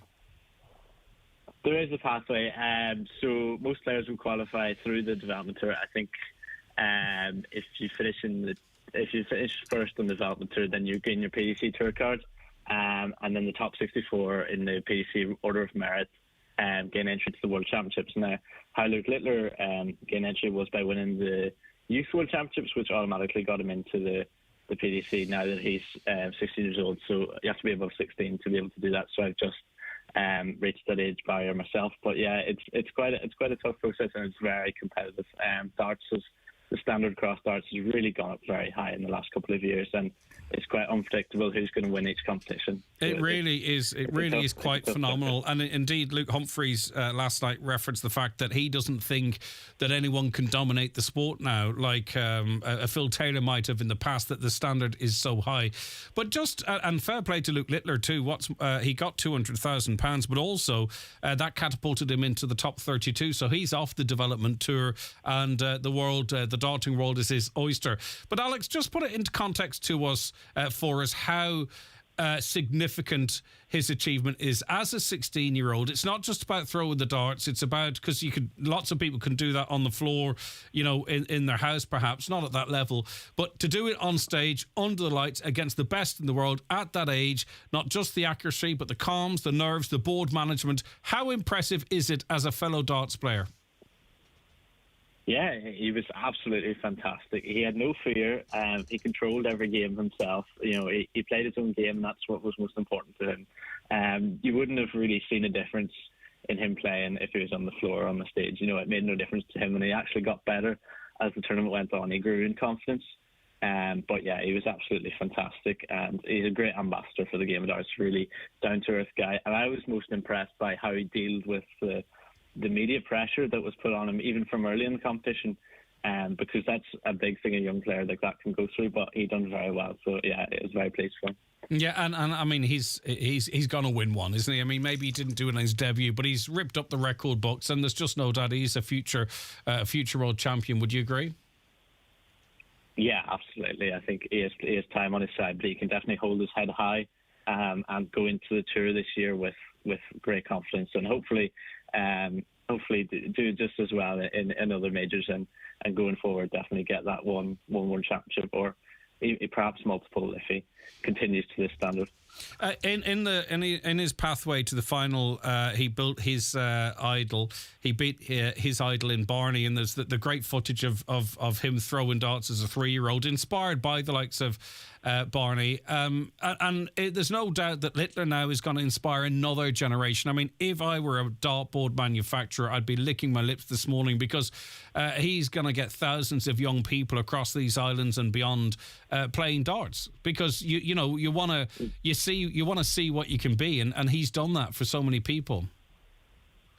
Absolutely, it's been fantastic, and I think all the sponsors now in darts, the darts manufacturers, they have such great support for the players, and it's a great sport for anyone to take up. It's a really friendly, it's almost like a community, because people that are really dedicated to darts travel to each competition, and you sort of find familiar faces quite quickly. So yeah, it's definitely a good one to get into. Have you any big scalps yourself, Alex? Big scalps myself. Off the top of my head, I can't think of too many, but I was really pleased to be able to play in the World Youth Championships, and of course back in 2017 as well, I would have qualified for the Red Dragon Champions event in Cardiff after winning the local competition here at Gladdy. So yeah, that was probably the highlight of my career. But yeah, I've had some great moments so far now. It's early doors yet. You've enough. Yeah. And can we, a word about Luke Humphreys too, because I think another story that's been buried in this a little bit is him. He is a genuinely lovely fella, and him himself would be a brilliant face for the sport of darts. Because I remember I've watched darts all my life, and you kind of thought there was a time, when the likes of Taylor were dominated, and all the players that he played with, you kind of thought, well, there can never be personalities like that in the sport again. But there's a new generation coming through, and a new generation coming behind them. That just goes to show it's a sport it's going to be around for quite some time, and it's never been as popular as it is now. Absolutely, yeah. Humphreys is a great player himself, and he really showed last night the experience and the class that he has. Especially being a youth world champion himself, so to go on and make that progression then to win the senior, the PDC, is absolutely fantastic. And especially after a couple of years ago, he would have gone through the anxiety and the depression and not being able to play on the stage, but to bounce back from that in the way he did has been absolutely fantastic. And yeah, he's a brilliant guy to have as the forefront of the sport moving forward. Right, well, next, when you're in the Ali Pali, you have to answer the phone, Alex. You have to stay local, support the locals, we'll support you. Listen, brilliant stuff, Alex. Thanks for your insight as a fellow thrower, as well as the likes of Littler and Humphreys. And as I say, it sounds like there could be big nights ahead for you as well. Lovely to chat to you. Thank you. Bye-bye. That's Alex Hughes there, a young dart player from Inver, who's already blazed a trail on the youth circuit and has big aspirations for the seniors down the line. To get a new bed or mattress at a great price is Restix Beds Letterkenny. Massive January sale is now on. Sponsors of today's show. Oh, Kira, congratulations. Look at her tiny fingers. She's beautiful, just like her mammy. Oh, thank you. Have you got a name yet? Well, we're thinking... She's going to call her Brooklyn. Brooklyn, Massachusetts, Phoenix, Arizona. Your vote is your voice, so if you don't speak up, someone else is deciding for you. Baltimore, Kentucky, Murphy O'Neill. Who's that? Hospital porter. Just back from his American road trip. Make sure you're registered to vote. Go to checktheregister.ie and be a voter, so that it's your voice that's heard. from Comisiún Tábháin, Ireland's independent electoral commission. Oh, Brookie Massachusetts, come to Auntie Hannah. January Super Savers at Homeland. Barry's Tea 600 cups only $19.99. Nutrius Complete Nutrition dog and cat food save 20%. Flowgas 75-pound propane cylinder only $64.99. Regatta clothing save 20% across all lines. Shop all offers in store and online at homeland.ie. Offers available until January 21st. Battle of the Breeds in bumper year for weanling sales. For more in your Irish Farmers Journal, here's Paul Mooney. Find out which breeds did best as weaning prices surged by €120 per head in 2023. Farmers deeply unhappy with rural Garda presence? Strong start for beef trade with prices up 10 cents a kilo. The latest on whether you'll need an NCT for your tractor. Plus all you need to know about leasing land for a solar farm. All inside the Irish Farmers Journal, on sale now. Pro-Ampac are hiring. Become a member of the Pro-Ampac Donegal team. The following roles are available in our ever-growing food-to-go packaging company in Gweedore. Human Resource Manager, Environmental Manager, Warehouse and Logistics Manager, Maintenance Technician. Send your application by email to hrdonegal@proampac.com or call Pro-Ampac Gweedore on 074 95 32790. All positions are also advertised on Indeed. Apply now.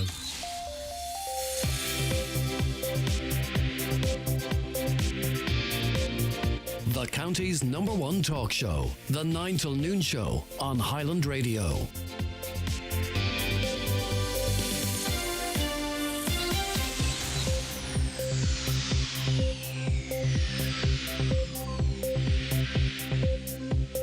It is 11 o'clock. It's time for a news update, and it's good morning, Michaela Clark. Thanks, Greg. Good morning. A Donegal deputy says the government's failure to deliver affordable homes in the county is making the housing crisis worse. Deputy Padraig McLaughlin has been responding to the latest Daft.ie report, which this week revealed that the house prices in Donegal continue to rise. The average cost of a second-hand home in the county in the last quarter of 2023 was almost €220,000. Gardaí are investigating a fire at a disused school in County Tipperary. It broke out at around 9:20 last night at an old primary school in Feathered. Fire crews from Clonmel and Cashel responded to the blaze and no one is believed to have been injured. Donegal County Council is being warned that safety measures urgently need to be installed at a dangerous junction outside Letterkenny before it's too late. It's after two serious crashes on the Keelogs junction in recent weeks. Councillor Donald Mandy Kelly has previously called for crash barriers to be installed on the route. SIPT's divisional organiser says low-paid workers from Donegal will benefit when the national minimum wage becomes the national living wage by 2026. Martin O'Rourke says the rate will be calculated as a percentage of the national median earnings, which are lower in Donegal than they are in the rest of the country. Donegal County Council has opened its Development Fund initiative for 2024. The fund supports initiatives which benefit local communities, areas and groups through economic, social, cultural or heritage development. The closing date for applications is 4 p.m. on Friday, February the 2nd. And STI detections are up almost 30% in 2023. It comes as over 100,000 home testing kits were delivered to people's homes during that period. The kits take away the embarrassment of visiting face-to-face clinics. Those are the latest headlines. We'll be back with an update again at 12 noon. Michaela, thank you very much indeed. We're back after this really short break. Your hump day lunch, the same old sandwich. When your colleague Cara passes with a McDonald's wrap of the day, chicken, creamy fajita sauce and tomato salsa, you need what Cara's having. Get today's new wrap of the day, the fajita chicken one for €2.90. Available until the 6th of February 2024. Served from 11 a.m. Subject to availability. Price may vary. Wrap of the day discount not available on delivery orders. GP services across Northern Ireland could soon adopt a hybrid private and public funding model, a leading doctor has said, after opening the first such practice in the history of the state. That's Dr. Tom Black, a GP in Derry. Good morning, Tom. Thank you so much for joining us. Pleasure. So what does a hybrid private public funding model look like? Well, it definitely looks different, Greg. Just to give you a bit of context, we've suffered a lot of funding cuts in Northern Ireland, partly due to Stormont and, of course, partly due to the series of Tory governments we've had that have cut funding to healthcare. So we simply don't have enough funding to run the practices that we've run over the last century or so. So a lot of practices in Northern Ireland have closed their doors, handed back their contract, and the GPs have left. And to be frank, my practice covers the Bogside and Brandywell, and it's a high deprivation area, and we really can't afford to be closing our doors. So with a funding crisis, and what we've decided is we'll continue with the NHS practice, same standards as before, look after our patients for free, but we'll run in parallel to that a private practice and see patients who aren't registered with our practice, take a fee from them and use that money to subsidise the free service for our patients. So a bit like the dentistry model in Northern Ireland, which happened about 10, 15 years ago and did a similar thing. What's the advantage for the private patient then? Same-day appointment, seen promptly and get sorted. Probably a slightly longer appointment too, which is necessary, obviously, because we don't know those patients as well. And we opened 2 days ago, and people are already using the service, and they seem happy with it. But it is possible too, though, because we're talking about health, that the people that we're talking of, maybe those who would visit you normally through the NHS, but are worried about a sick child or worried about themselves, they might end up paying to access your services. I mean, that is... No. A good point and a good question, Greg, but I can reassure you that none of my patients will pay to see my service, and all my patients get a same-day service already. Okay. So we use a system called Ask My GP. So if you're obviously not registered with me, Greg, because if you were, you would know that every sick child in my practice is seen on the same day. No, I wasn't questioning whether you would or not. It's more us as the patients that panic, if you know what I mean. Sure. We do have experience. I mean, most GPs are in the same boat. You know what I mean, though. Probably an emotive way of putting it, but I hope you understand my motivation for the way I phrased it. So why and then really is important that we make it clear. Yeah. So why is this not the norm then?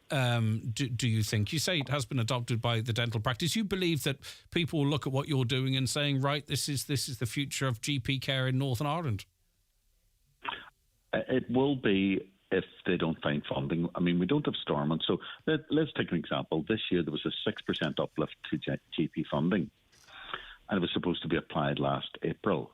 And we've been informed by the Department of Health that, yes, they will give us the 6% as recommended by the body that does the recommendations. But, we don't have any money. So we won't be giving it to you. That's a very unusual situation. There's a contract between myself and them, and they failed to meet their side of the contract. My staff started leaving. I had to give the staff an 8% uplift because we couldn't recruit for the staff that had left, and that 8% was paid for by the bank. The bank, needless to say, have a large overdraft against my practice now, and I literally will go bankrupt and close if I don't find some funding. So it is very strange, but yeah, most practices in Northern Ireland are suffering this funding issue, and I suspect they will copy this hybrid model, yeah. But we don't really know yet if it will actually work. You'll have to see over time if enough people are prepared to pay to help subsidise those that you see through the HSS. So it's not a fait accompli at this point, I presume. I've been a doctor for 40 years. I've been a GP for 35 years. Craig, it will be successful. Okay, it already is. Okay, very good. I trust you on that, and I trust your colleague, Dr. Alan Stout, who said that if you can't make the old model work, no one can. This is the beginning of the end of the NHS as we know it. Would you join Dr. Stout in going that far? Yeah, Alan Stout's the chairman of the GP committee in the BMA in Northern Ireland, and he's correct. You know, we've had, my practice is there 100 years looking after people in the Bogside, and Stormont, through its incompetence and its dysfunction, is failing to set a budget, doesn't have a health minister, doesn't have the funding to run the services, and it's all falling down around us. There were more than 800 people in the various casualty departments during this week.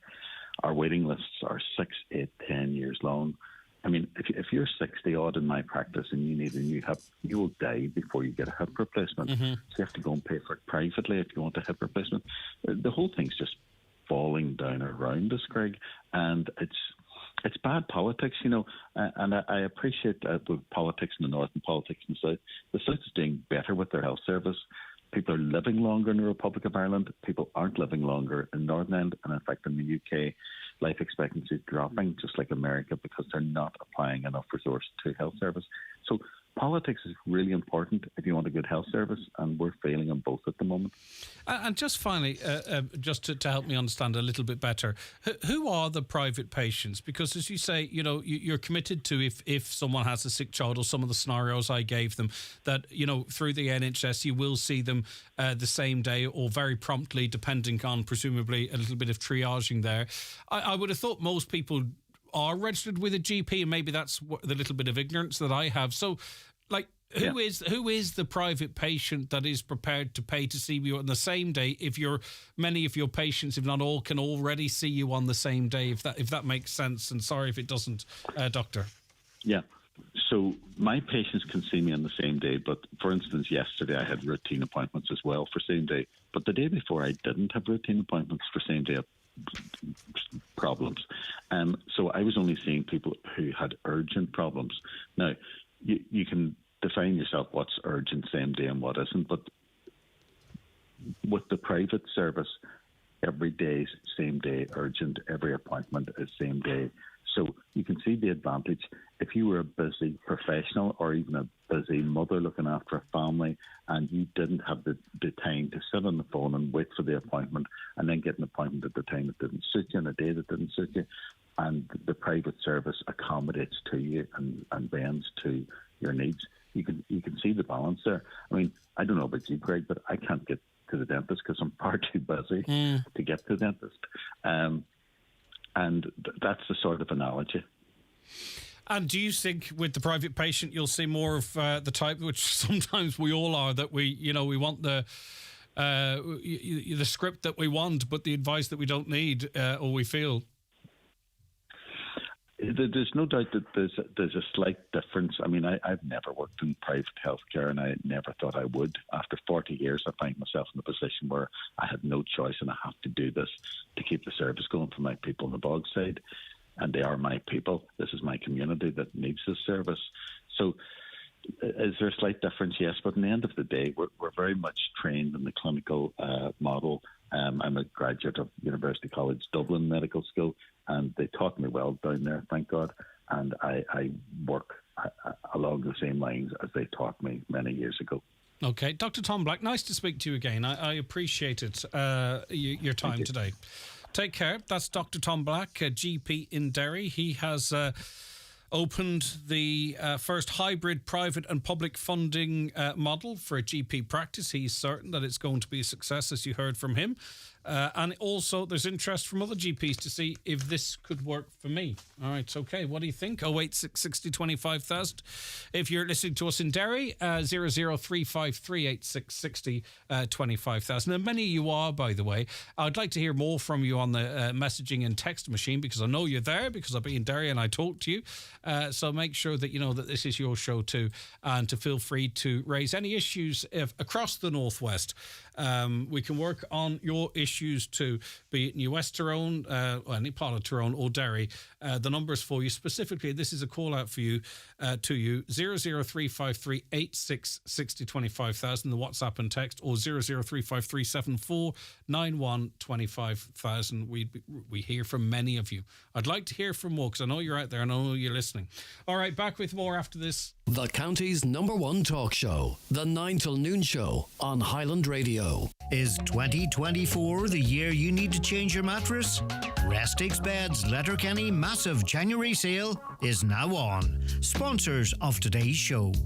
Discover the ultimate experience in the spa orchids at the Holyrood Hotel Bundoran with our tranquil Japanese-themed garden, rejuvenating massages, revitalizing facials, luxurious spa baths, pampering body treatments, not forgetting the outdoor hot tub and sauna in our secret garden. Visit on a luxury spa day, pop in for some me time, or buy the perfect present with a gift voucher. Relax and let the Spa at Orchids transport you to another world. For more, see hollywoodhotel.com. We have recycling all wrapped up this festive season. When all the gifts are unwrapped and the sweet tins are empty, remember you can recycle lots at your local recycling centre. Visit brysonrecycling.org or donegalcoco.ie for information and opening times over the festive season. Recycle more with Donegal County Council.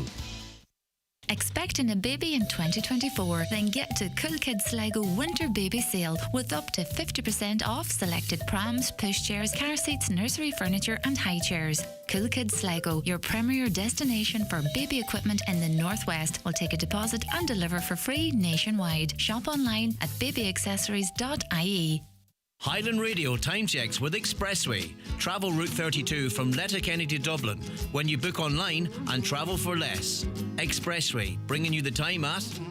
The time is 11:14. I heard an advert there during the break for recycling, and we're not afraid to recycle an issue here.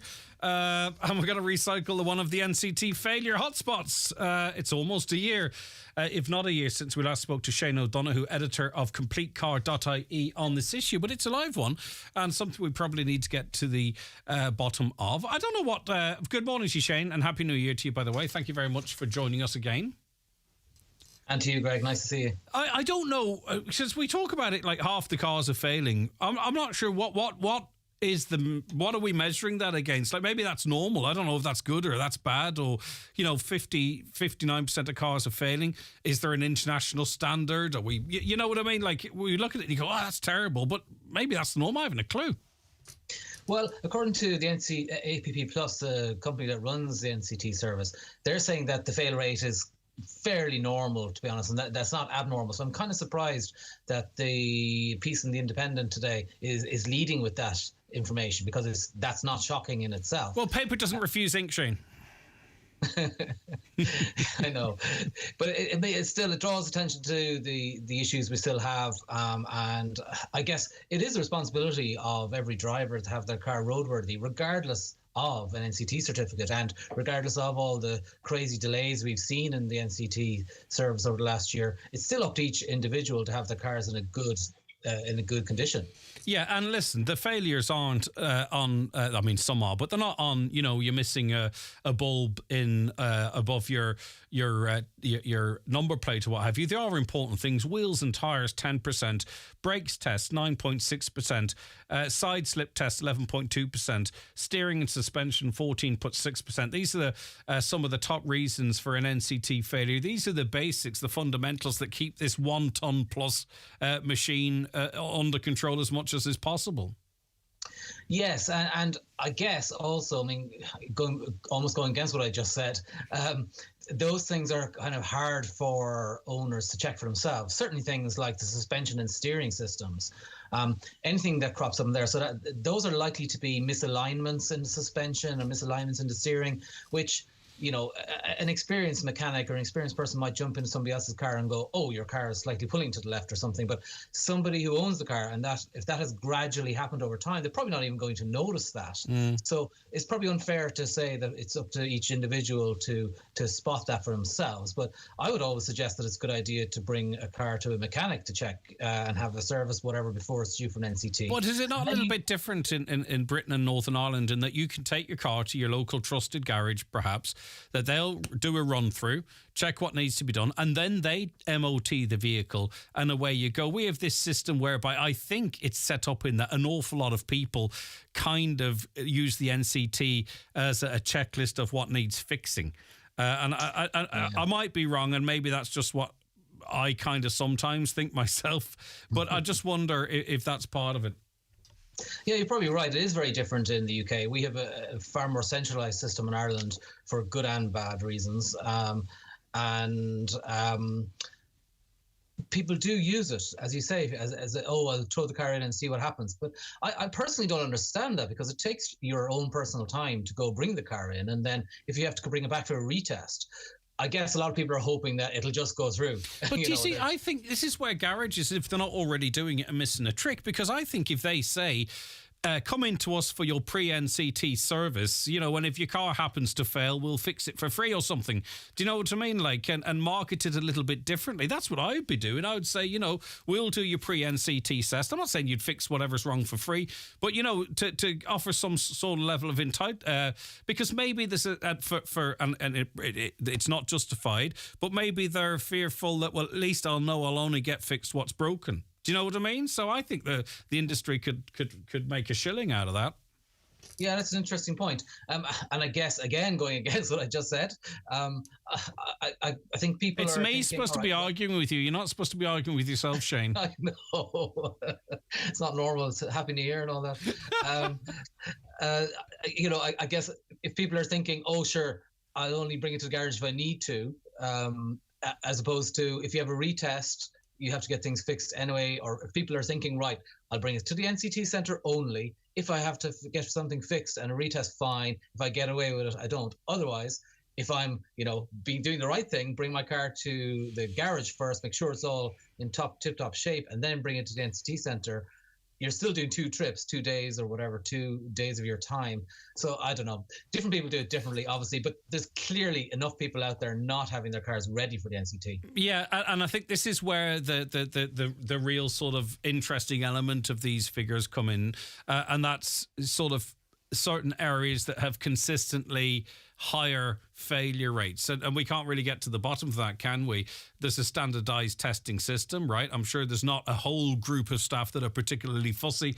Some might believe there are. I would doubt that very much. So it comes down to particular attitudes in particular areas then, does it? Or how we look after our cars or the state of roads. It is quite interesting when you see the same NCT centres top of the list for failure hotspots. That's the bit that I'd love to dig a little bit deeper into. Yeah, I think that is really interesting. There is some human element in it, unfortunately. I know it's supposed to be a standardized test and it's supposed to be very simple, black and white, fail or not, but there is definitely some human element. We have heard plenty of anecdotes of a car failing for an item, somebody bringing back and not doing anything and it passing. So, this kind of thing does happen, unfortunately. So whether it's certain testers more lenient, whatever, there is unfortunately a human element there. Now, whether that applies to around the country and different tests and different fail rates around the country, I'm not so sure about that. I think what you just said is a good point about the state of different roads. So we're seeing is that Cavan and Donegal have very high failure rates there, and it's very rural roads, aren't they? Yeah, so is it more likely to be alignment and steering in suspension in those places because of hitting potholes? This is stuff I'd love to dig a little bit deeper into, and I just hope it would be lovely if someone associated with it gave us a little bit of an insight, because I don't think it's going to be lighting and electricals in Cavan and Derrybeg. I'd be very surprised if it is. Do you know what I mean? More so than in another area.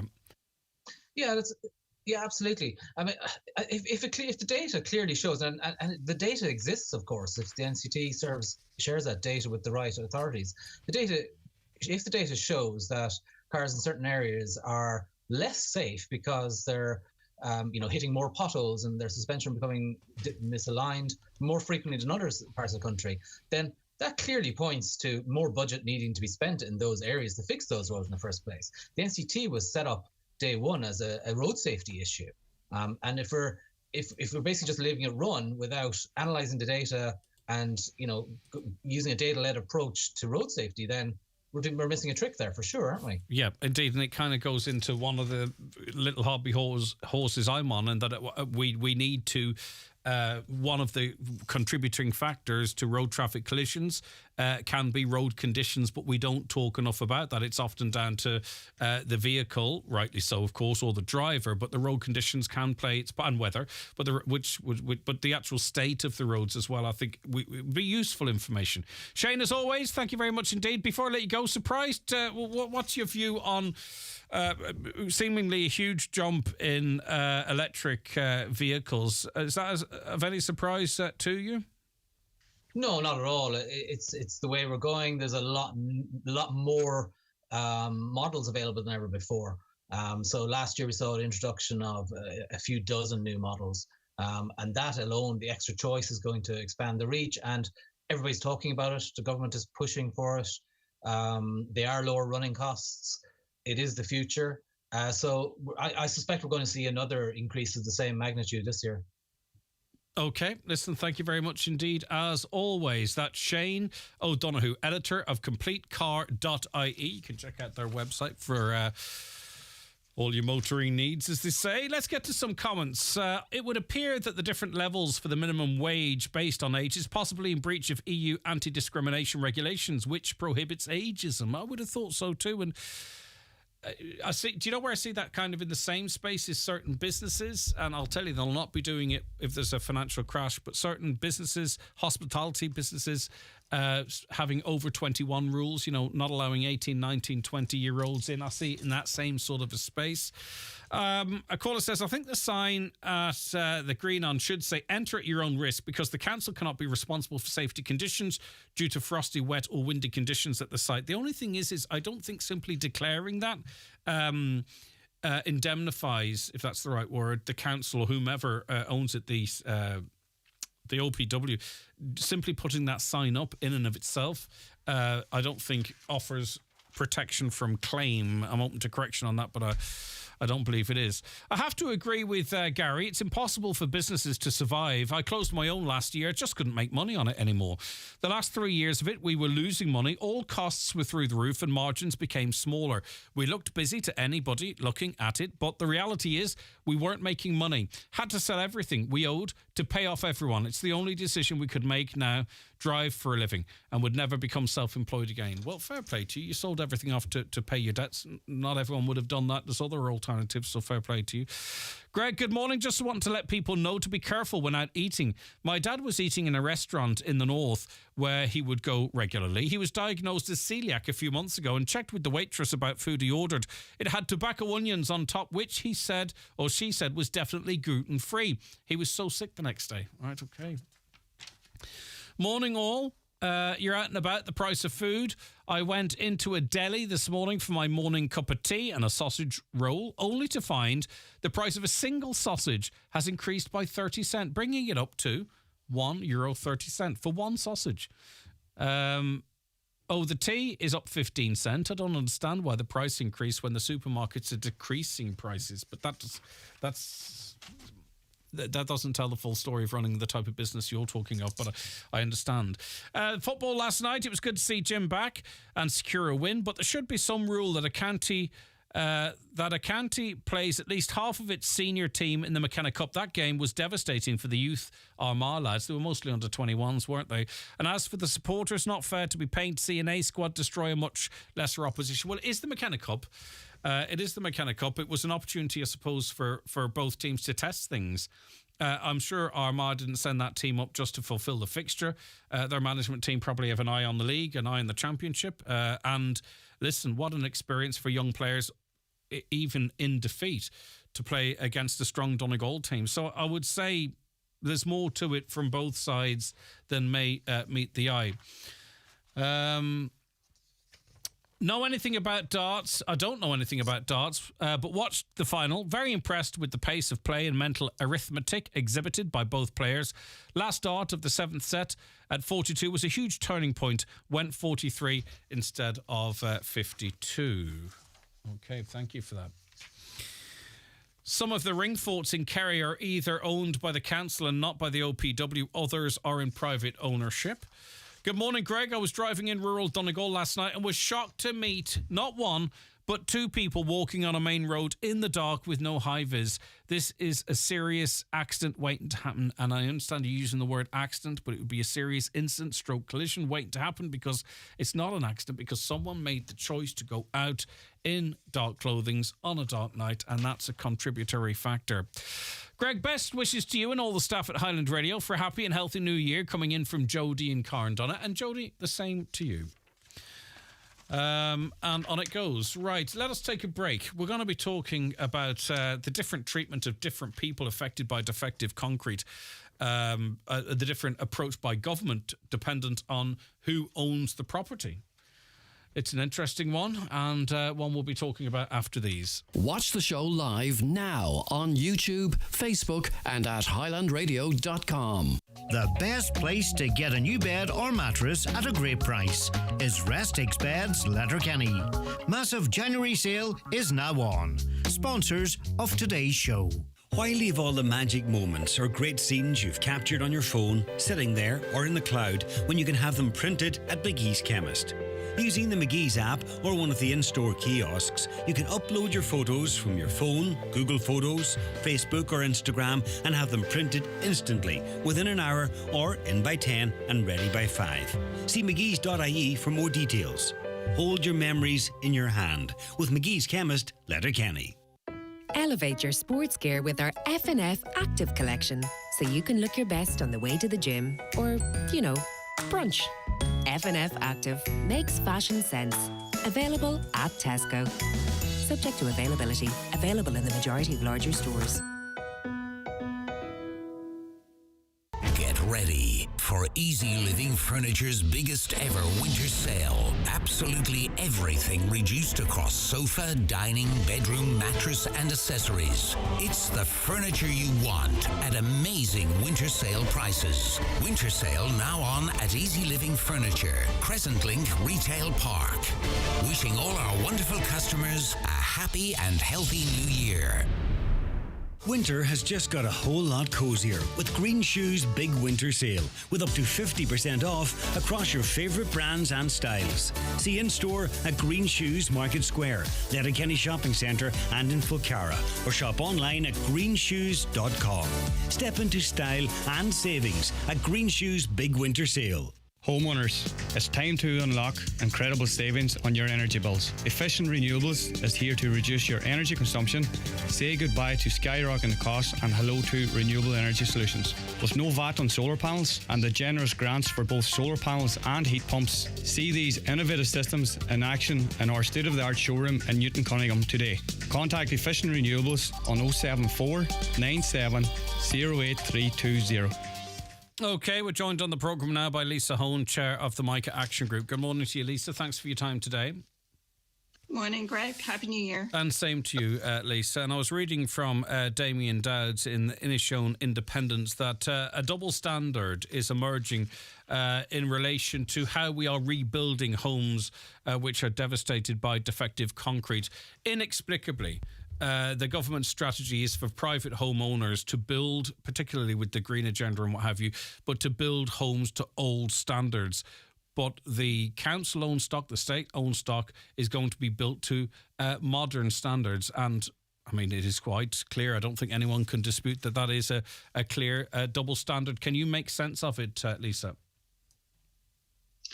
Well, it makes no sense whatsoever, and it is a clear double standard. The first thing I would say is I do welcome the stance that DCC have taken on this. They've obviously been watching and listening. They are as close to anybody in terms of all the twists and turns of the defective concrete crisis. And they seem to have taken on board the reality of the situation. And it is also a positive move for the residents of that social housing. They're talking about demolition as opposed to remediation. This all relates to a tender document that the council has issued prior to Christmas, asking for what they call a design team, which is effectively a team of construction professionals to come forward to manage this from end to end. I mean, effectively, it looks like what they've done in one foul swoop is almost rewritten the DCB scheme for social housing in the county.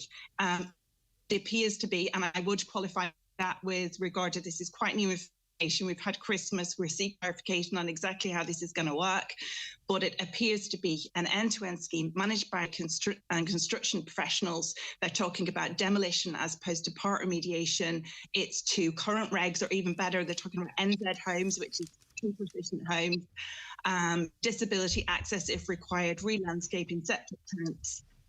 It really is bells and whistles, really. It's the scheme. It's the scheme almost for public owned property. It's the scheme that tens of thousands of people marched through Dublin seeking for, now it's not all there, of course, but seeking for private homeowners. Can you talk to us what the implications of rebuilding to 2007 regulations are? Is that clear? Is that easy to explain, Lisa, the deficit that is there between those regulations and sort of where we are at now and where we're going? Well, I think a lot of the big ones do relate to energy efficiency. Now, the department would argue that homeowners who apply to the DCB scheme can avail of SEAI grants. But I can tell you for a fact that there is no straightforward route there. And, it is an absolute nonsense. It's quite irresponsible, quite honestly, that we've got a scheme where it's 6 months into the scheme and we don't know exactly how homeowners should even proceed to avail of those SEA grants. This could all be done away with. They've just made it way more complicated than it needs to be. That could all be done away with if you just built to new standard regs as a part to old standards, and then to try and tack on renovations via SEAI grants. And all the money's coming from the one pot. It's not like there's a different revenue stream for the grants versus the defective concrete blocks scheme. It is inexplicable. No one could explain it to me in a way I could understand, I don't think, because clearly you're talking about the same arms of the state. You say, right, okay, well, why would we have them go through a process of applying for grants? We'll just adjust the scheme to ensure that the house is built to a certain standard and keep Eamon Ryan and the Green Party happy at the same time.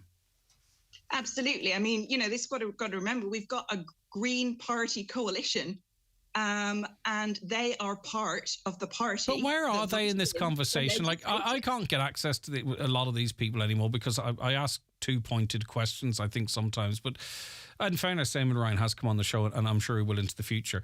I'm not blacklisted there. But my point is like, it would be very interesting to hear from Eamon Ryan what he thinks of this scheme, that it's disincentivizing insulating our houses to current standards. Yeah, what the DCB for private homeowners reckoning is directly in contradiction to every single government policy that is being pushed forward with regard to energy and environmental concerns.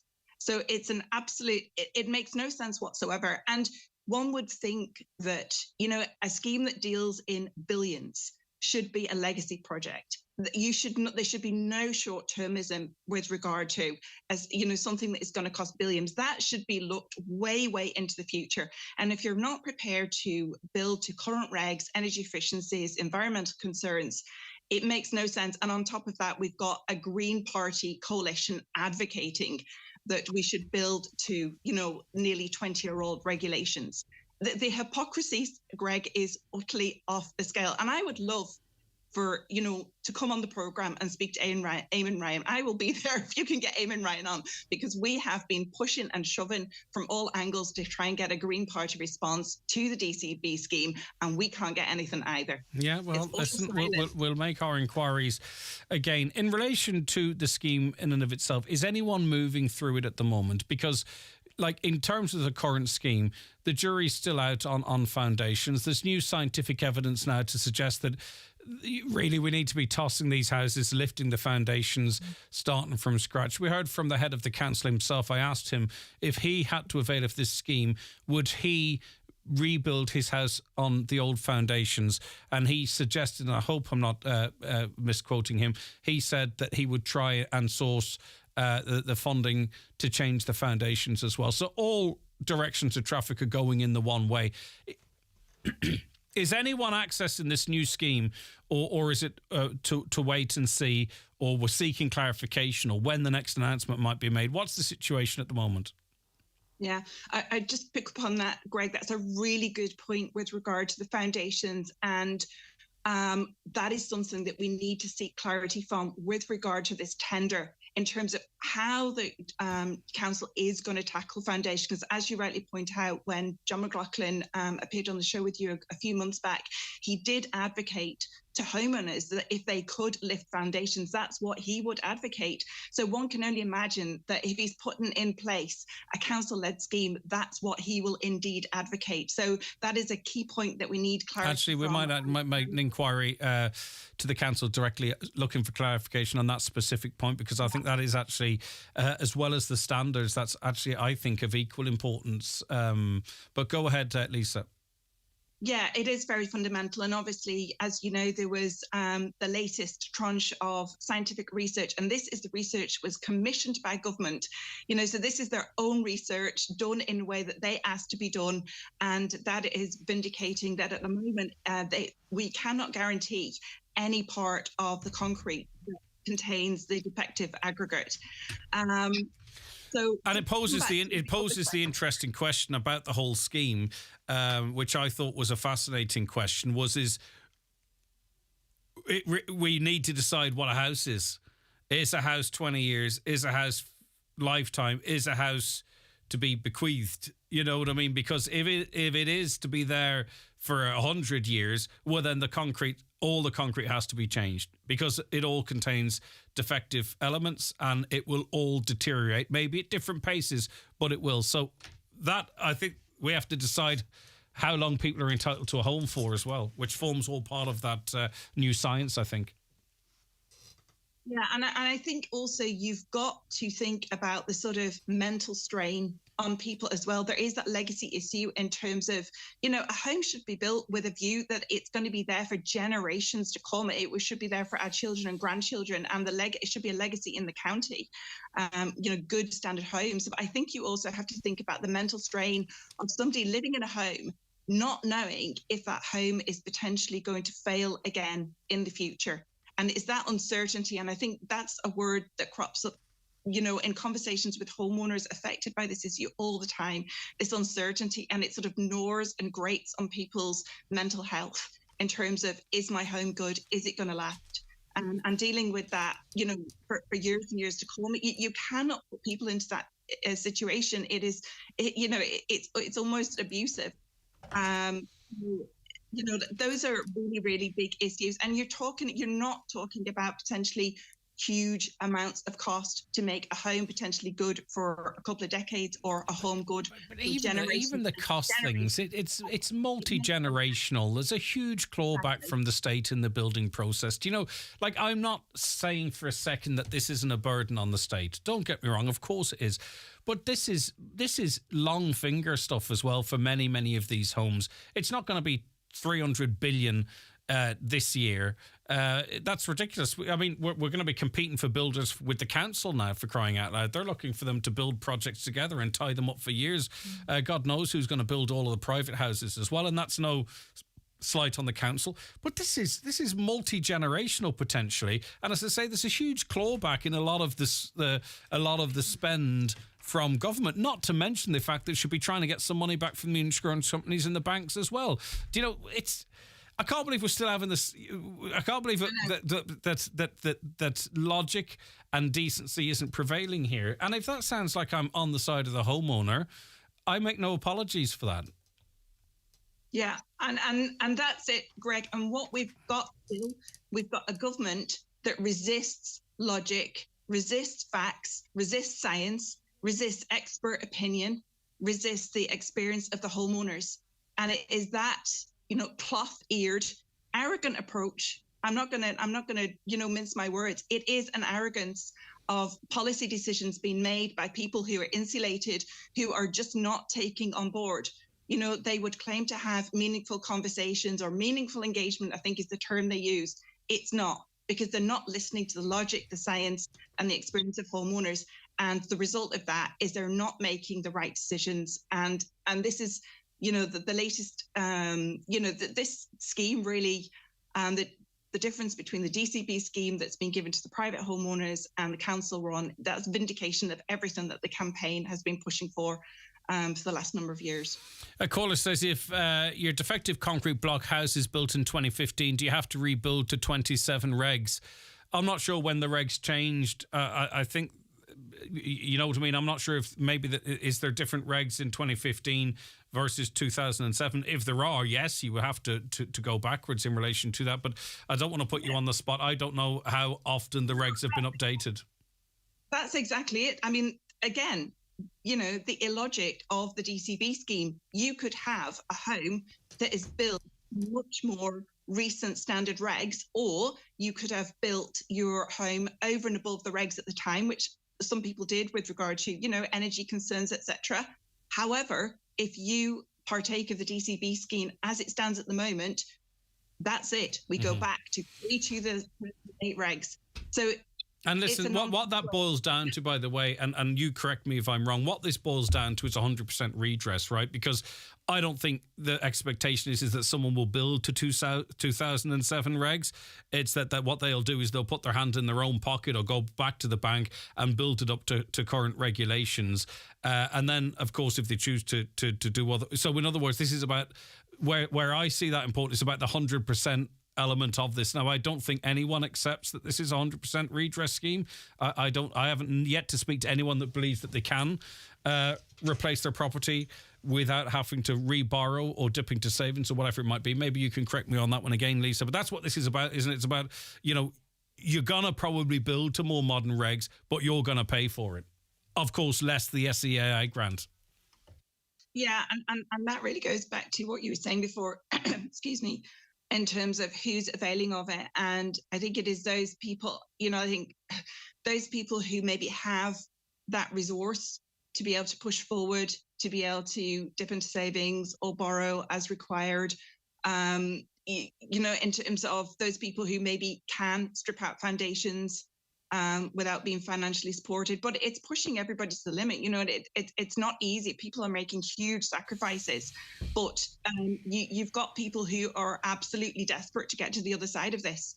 You know, they are just trying to employ every sort of, you know, sort of method to be able to. But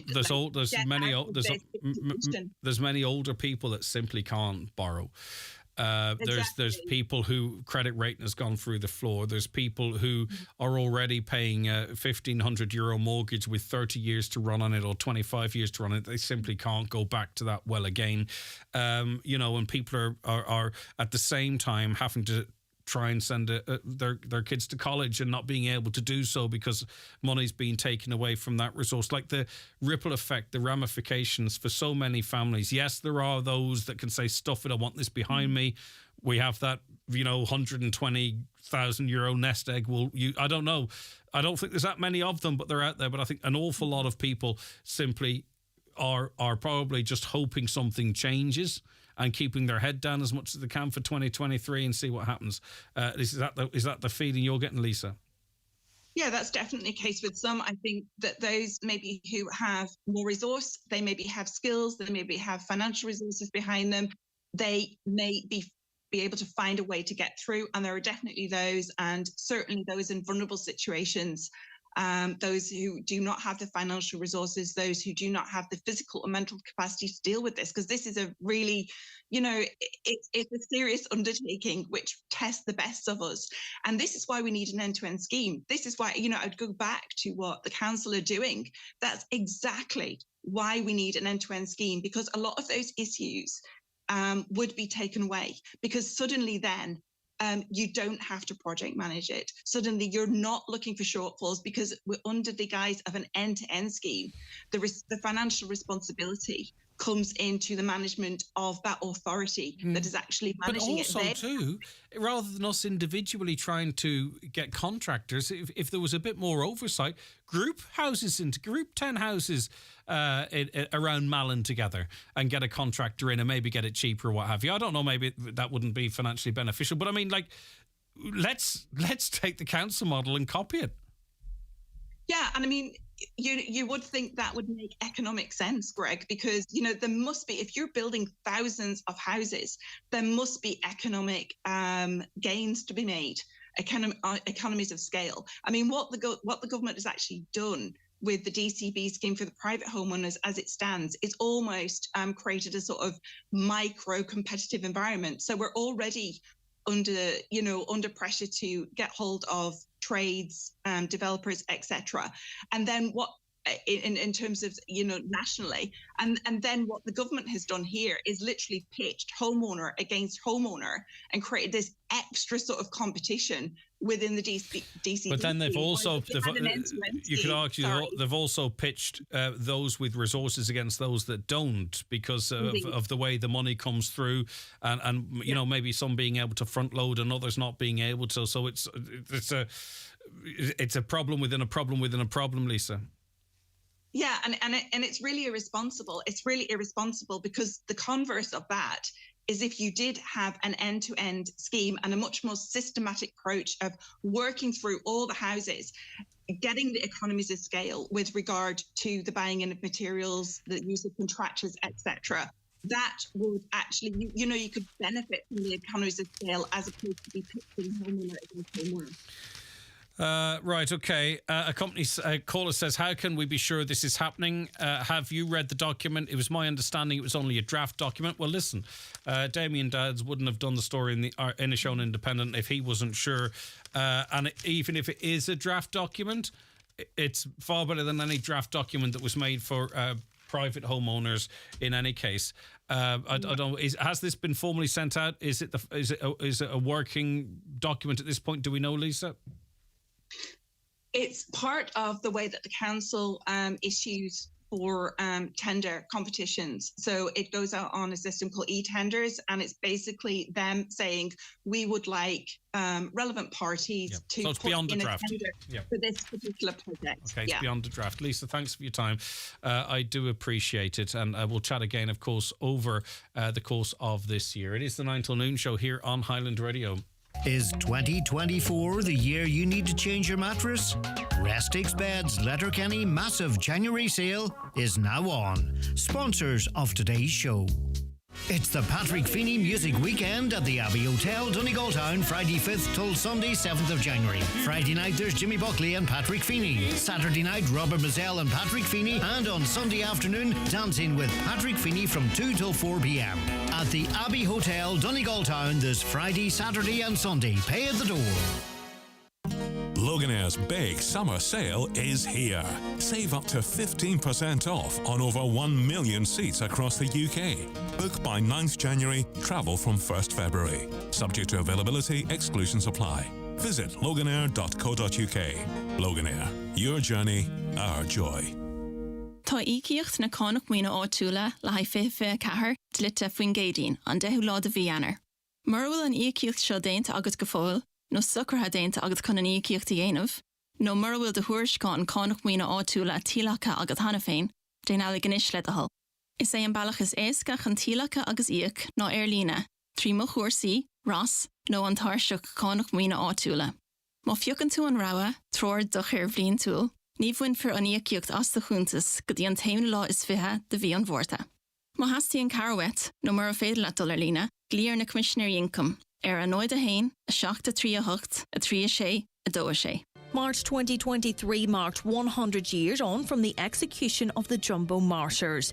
Donegal County Museum Assistant Curator Caroline Carr will join myself, Michaela Clark, this Thursday to discuss the events leading to their deaths and the last letters written by them hours before they were shot.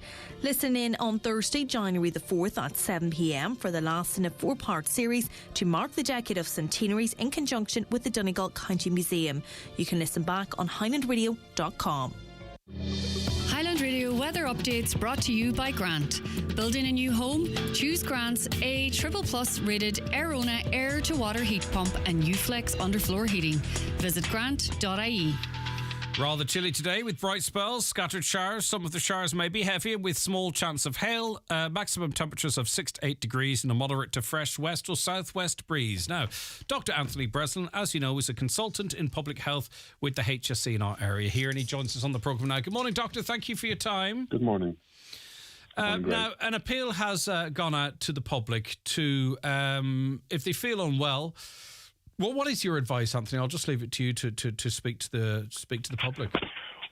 Well, basically, there's a number of things people can do. Obviously, first of all, it's not too late to get your COVID or flu vaccine. It may not help you in the next couple of weeks, but it will kick in about 3 weeks. and reduce the impact if you do become infected. So that's one thing to remember, and the vaccine is still available from your GP or from your pharmacist. And for health service staff, there are a number of clinics available too. Then, if you know someone is sick, stay away from them. And vice versa, if you are sick, stay away from other people, particularly those who might be immunocompromised, like the very young or the elderly, or with an underlying condition. And if you can self-medicate, that's your sort of your paracetamol and painkillers and Sudafed, whatever. You can also get advice from your pharmacist. And if that doesn't help you, then make contact with GP and get a GP visit. Only go, as it were, to the hospital on your GP's advice, or if you are ill. Now, we're not saying you shouldn't go. We're not trying to get people to stay at home if they need to go to hospital, but just to sort of cut down the risk to other people and to cut down the number of people attending hospital. There's a lot of flu out there. COVID, as you mentioned, there is. RSV. I know myself a dozen people that have been really laid low by proper flu, in inverted commas, and COVID as well. People seem to be getting a big hit with that. And then RSV, there are vulnerable groups potentially out there as well. We're trying to limit the spread of this like we would any time, any year at this time. Yes, I mean, RSV is decreasing thankfully, but still the numbers are high. Flu and COVID, we think, might be reaching the peak very quickly and will decrease over January, but that's still a number of weeks to go. So if people can avoid getting infection, as I said, giving simple advice there, if they're out and about, just stay away. If they have symptoms, stay away from people. And basically, for infection control, cough into a tissue or their elbow. Advice, some places now around the country in healthcare settings are beginning to use face masks again for going into healthcare settings. So that sort of approach, back to where we were last year and the year before, for a short term. And I think, Anthony, if you don't mind me saying, and contradict me if you see fit, look, I get that there's going to be a hangover and a backlash and a pushback from people who resistant to measures that came in during COVID, right? But at the same time, COVID, flu, RSV, for people already sick in hospital, there's no medical dispute on this, right? For people or in residential care settings, if they get a bad flu or a COVID, or if people want to call it whatever they like for their own mind, that's fine. You don't want to be given, regardless of your views, you don't want to be giving people these illnesses when they're already sick. No, you don't, because you don't know what's going to happen. They might have sniffles, they might end up with a bad chest infection, and some of them might get very ill and then requiring hospitalisation, and they might die. And you don't want to put people in that position. You're totally correct there. Right, Letterkenny University Hospital already has a mask mandate for all visitors. I'm hearing from listeners that it's not being observed routinely, but that's just a couple of people that have said that. They're also asking people, which I think at any stage, who are sick, not to go into hospital to visit people. Presumably you think that's a sensible approach. Totally, yeah. Yeah, I mean, hospitals are high-risk places. There's a lot of sick people there. I'm not being facetious there. There are people who have underlying conditions. They have cancer, they're on chemotherapy, they're immunosuppressed, etc. They're undergoing dialysis, whatever. They are very, very vulnerable. And if you have any symptoms, you should stay away because you don't want to put those people at risk. Dr. Anthony Bresson, thank you for your time today. He is consultant in public health with the HSE. Right, time for a few comments. It's taken me since August 23 to get a BCA cert from an architect. Well, that's a long stand, isn't it? Morning. Do the government and council think that anyone wants to be in this scheme? I'm on the old scheme and I have yet to be contacted by the council with regards to the new scheme. It's a joke, and we did hear that it would take some time to move everyone from the old scheme to the new scheme. Hi, Greg. It's disgraceful the way this government has treated the Donegal people. Their houses falling down around them. My sister can't sleep at night with stress. I hope they're wiped out at the next election, this caller says. Also, council never notified me as of new regulations, as of new requirements for enhanced scheme, even though I have an original application number. It's going backwards, they say. And on it goes. Listen, any comments or calls we didn't get to, we'll carry them over till tomorrow, of course. We have our Friday panel, the first of 2024, lined up for you. Seamus Gunn is answering your legal questions. Get them into us right now. It's not too late. And so much more besides. Rejoin us at 9. But for me, Greg Hughes and Caroline O, who researched and produced the show, and Shannon working really hard